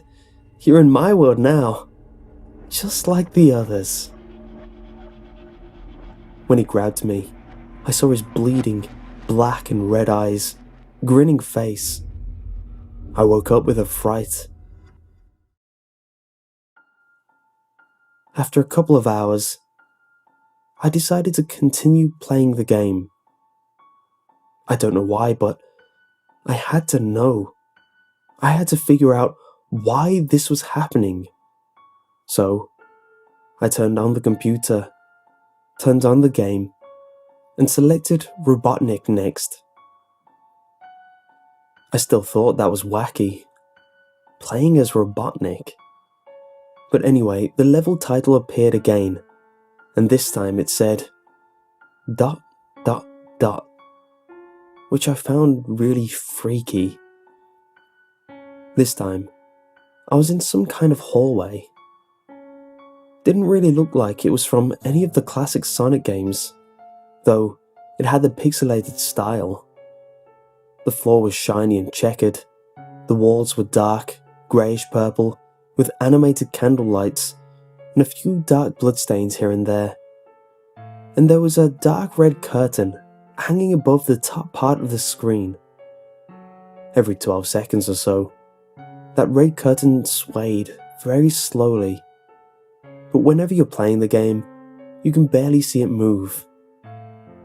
The music was oddly pleasant, a piano playing a rather sad yet peaceful song.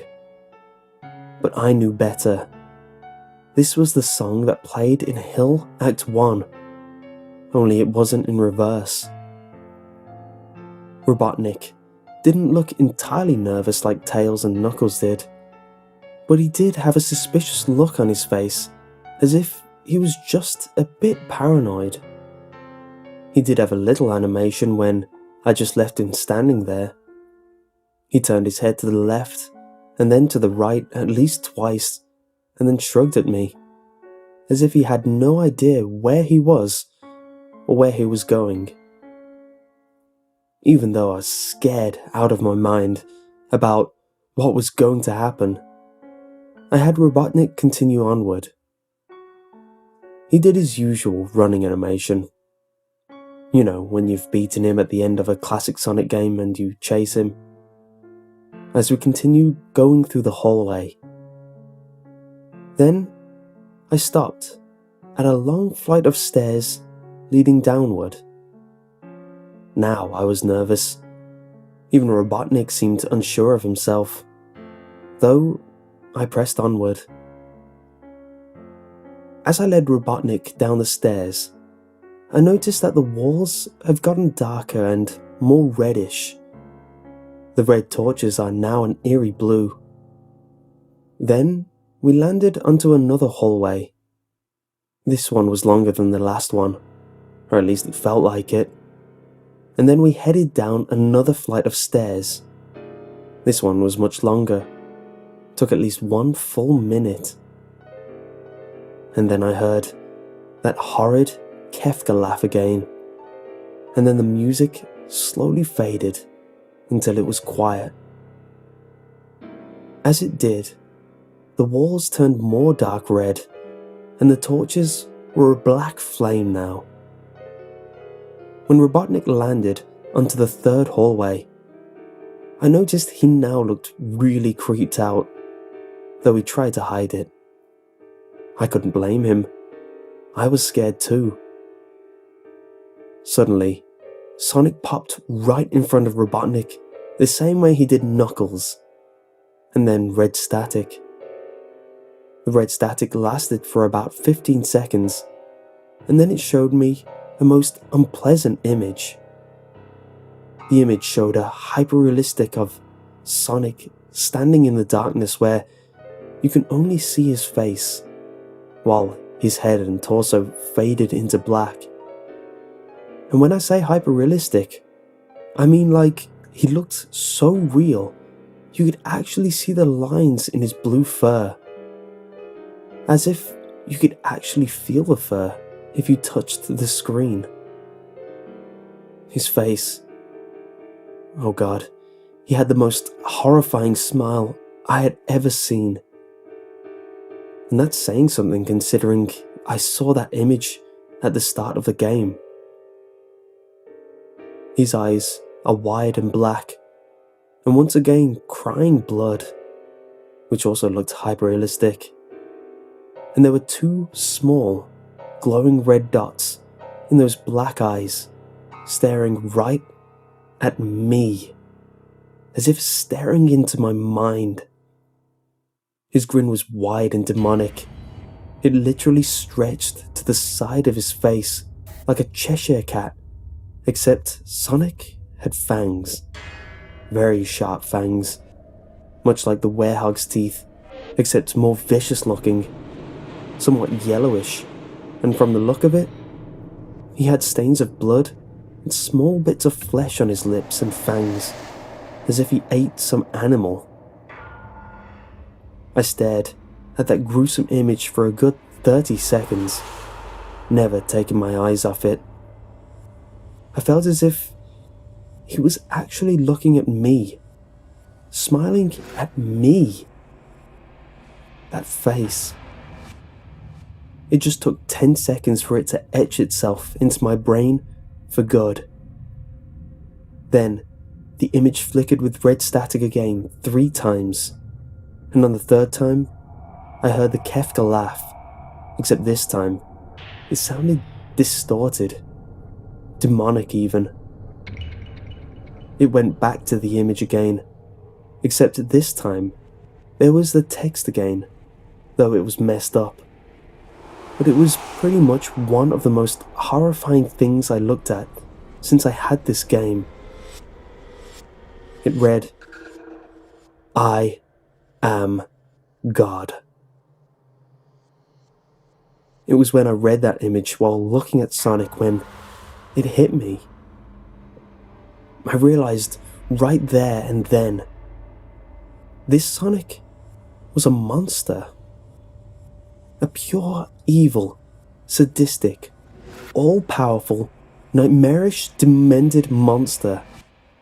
And all of his victims, including Tails, Knuckles, Robotnik, and possibly Kyle, are just his little toys. And the game is the very gateway into his chaotic, nightmarish world, and the very hell his victims are trapped in.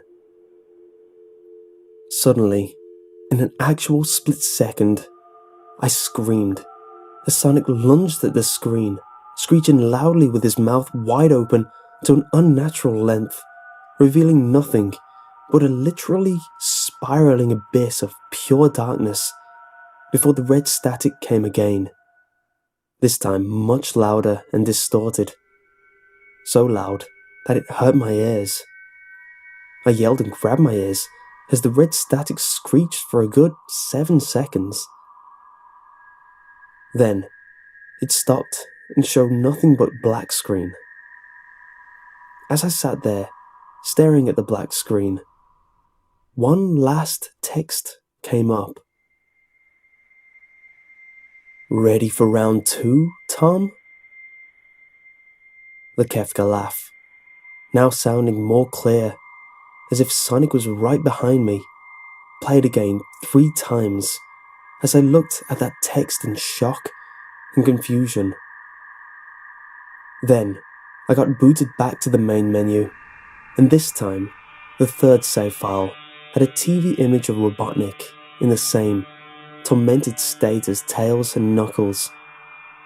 Robotnik's skin turned a dull grey, his mustache drooped and had blackened, his eyes broke and blood is coming from them, and he had a mere dead-like expression on his face. I looked at Tails, Knuckles, and Robotnik, and I cried a bit. I pitied them for the agony they're going through. They were forever trapped within the game, forever tormented by that horrid hedgehog, and always will be. Then, the computer shut itself off. I couldn't turn it back on no matter what I did. I sat there for maybe 25 seconds, horrified by what had just happened. Sonic is the very embodiment of evil. He tortures people who play his game in more ways than one, and then, when he gets bored, he drags you into the game. Literally, drags you to hell, where he can play with you, always, as his toy. I can't get the game out of my computer. I think it's stuck in there. But at least I managed to turn it back on now. After I sat there for 25 seconds, I heard a voice right behind me, like a whisper. "Try to keep this interesting for me, Tom." I turned around to see where the voice came from, and what I saw made me scream. Sitting on my bed, staring right at me, was a Sonic plushie, smiling, with bloodstains under its eyes. Throughout video game history, there have been countless instances of panic-inducing content found within non-horror related games. However, there is one game that stands out from the rest, as it is allegedly the reason for hundreds of hospitalizations. Today, we are going to investigate the mysterious phenomenon known only as the Lavender Town Syndrome.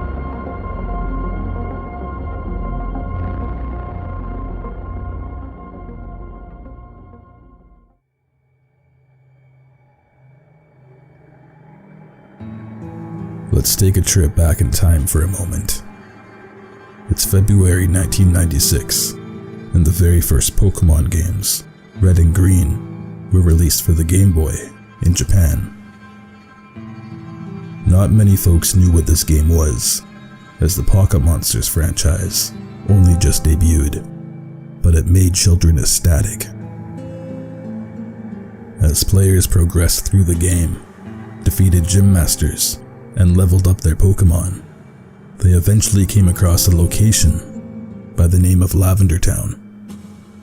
But this is when things took a turn down south. Children and younger teenagers reported suffering from severe headaches, ear infections, nausea, and even seizures, especially those who wore headphones. Many of these cases were also sent to hospital, while hundreds more were believed to have even used self-destructive measures upon themselves. So this leads us to the main question: how does one explain this chilling phenomenon? Well, as the story goes, it all comes down to the music heard after the player reaches Lavender Town. Apparently, the tones heard within the track consisted of two things: binaural beats and high-pitched frequencies, both of which were intense enough to trigger physical and mental disturbances in children. If you're curious, here is a short sample of the tones heard within the original Japanese versions of the game.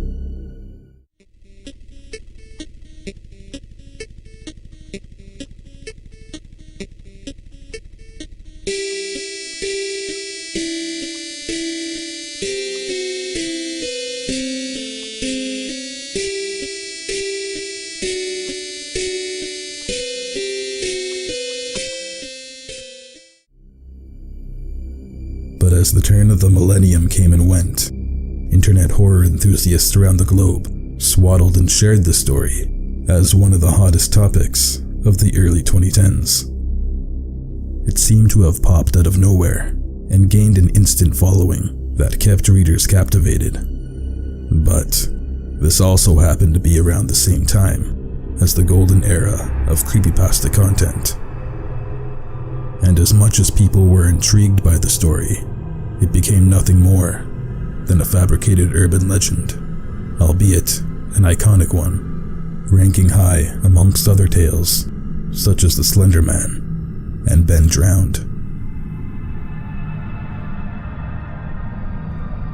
Although the authenticity of the story has been disproven various times, the history behind crafting such a believable tale lies within the video game series itself. If you take a glance at the settlement of Lavender Town, you'll find it is host to some of the creepiest moments in the series, an example being the 7-story structure known as the Pokemon Tower, which is a cemetery for hundreds of deceased Pokemon. In the game, you battle your way up each story by avoiding ghosts and battling channelers, all in an effort to reach the top. But if that wasn't creepy enough, once you reach the 7th floor, you'll discover the ghost of the famous Pokemon, Marowak, whom was killed while protecting her child Cubone from poachers. But other than the eeriness of Lavender Town, its melancholic music, and dark history, there was an actual incident back in 1997 involving an episode of the brand new Pokemon anime in Japan that could have been inspiration for the Lavender Town creepypasta. During the airing of Season 1, Episode 38, Pikachu let out a major thunderbolt, causing images of rapid flashing red and blue lights on the television. Many viewers watching suffered from blurred vision, headaches, and nausea upon witnessing these flashes after watching the program. But in addition to this, over 600 viewers were rushed to hospital after suffering from extreme seizures, convulsions, and even blindness. After these events, the Pokemon television series took a 4-month hiatus and can even be found referenced in popular culture to this day. But there's one specific reason why the story had such a major influence over millions of people, and it lies within our obsession of nostalgia. If you take a look back at something you enjoyed as a child, such as a video game, a movie, or activity, you most likely feel a sense of happiness, yet remorse, while thinking of it. But if someone else takes that memory and shifts it to something darker, it becomes corrupted, almost like a car wreck you just can't look away from. This is how various creepypastas began a decade ago. Writers found a way to cause discomfort by taking our most beloved memories and turning them against us, sometimes even ending the stories in the most horrific ways. But regardless, if these stories are actually factual or just made up, it's important to do your research. because you just never know what might be fake and what just might be real.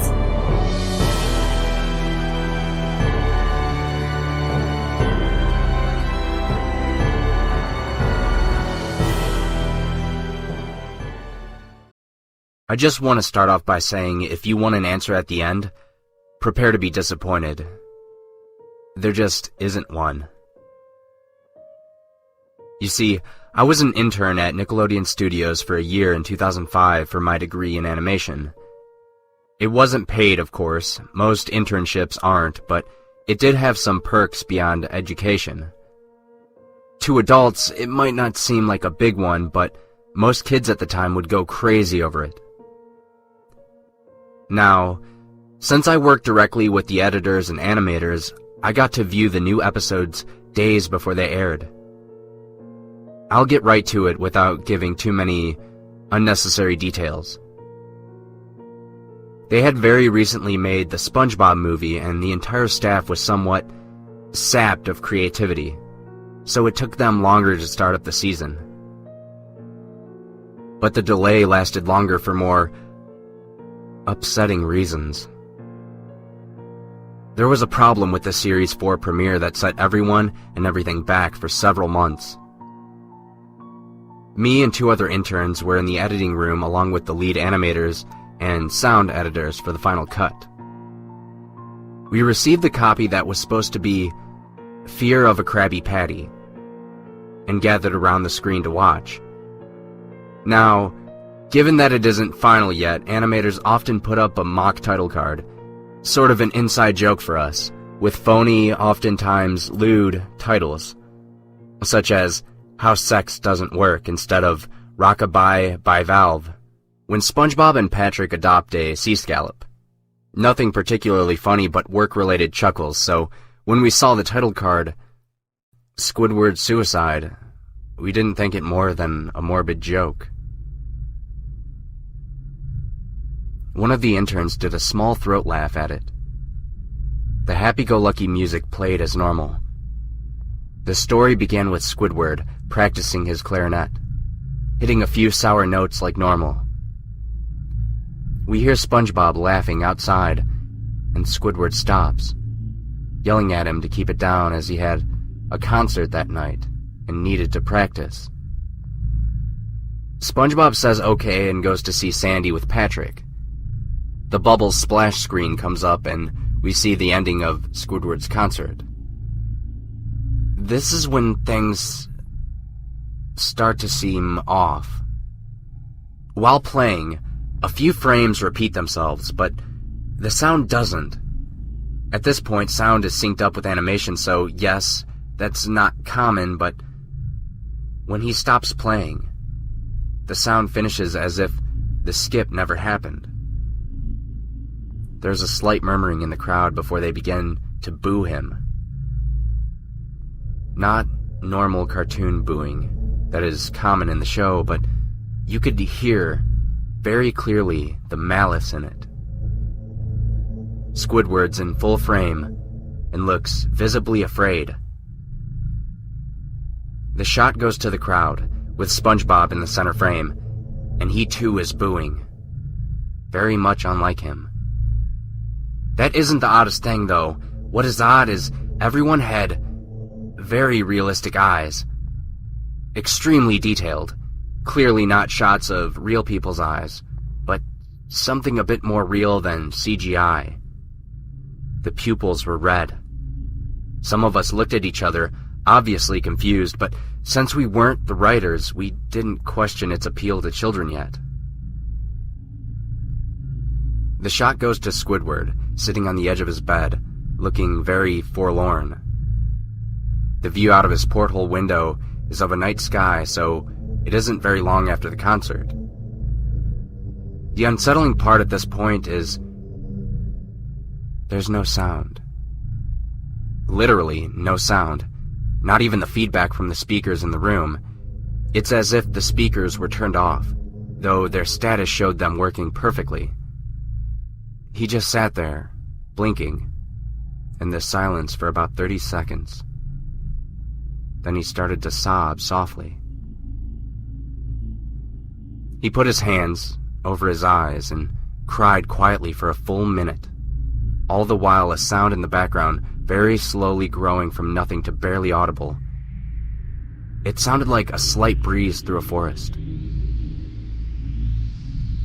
The screen slowly begins to zoom in on his face.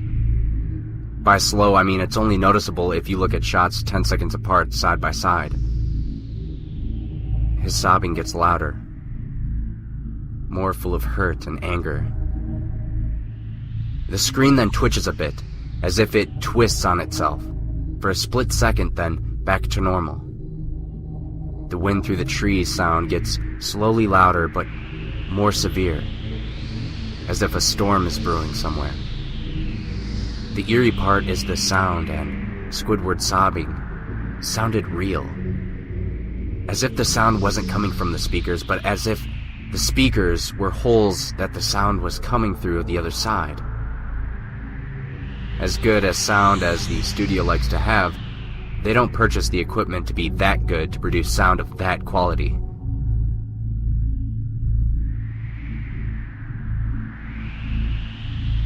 Below the sound of the wind and the sobbing, very faint, something sounded like laughter. It came at odd intervals and never lasted more than a second, so you had a hard time pinning it. We watched this episode twice, so pardon me if things sound too specific, but I've had time to think about them. After 30 seconds of this, the screen blurred and twitched violently and something flashed over the screen, as if a single frame was replaced. The lead animation editor paused and rewound frame by frame.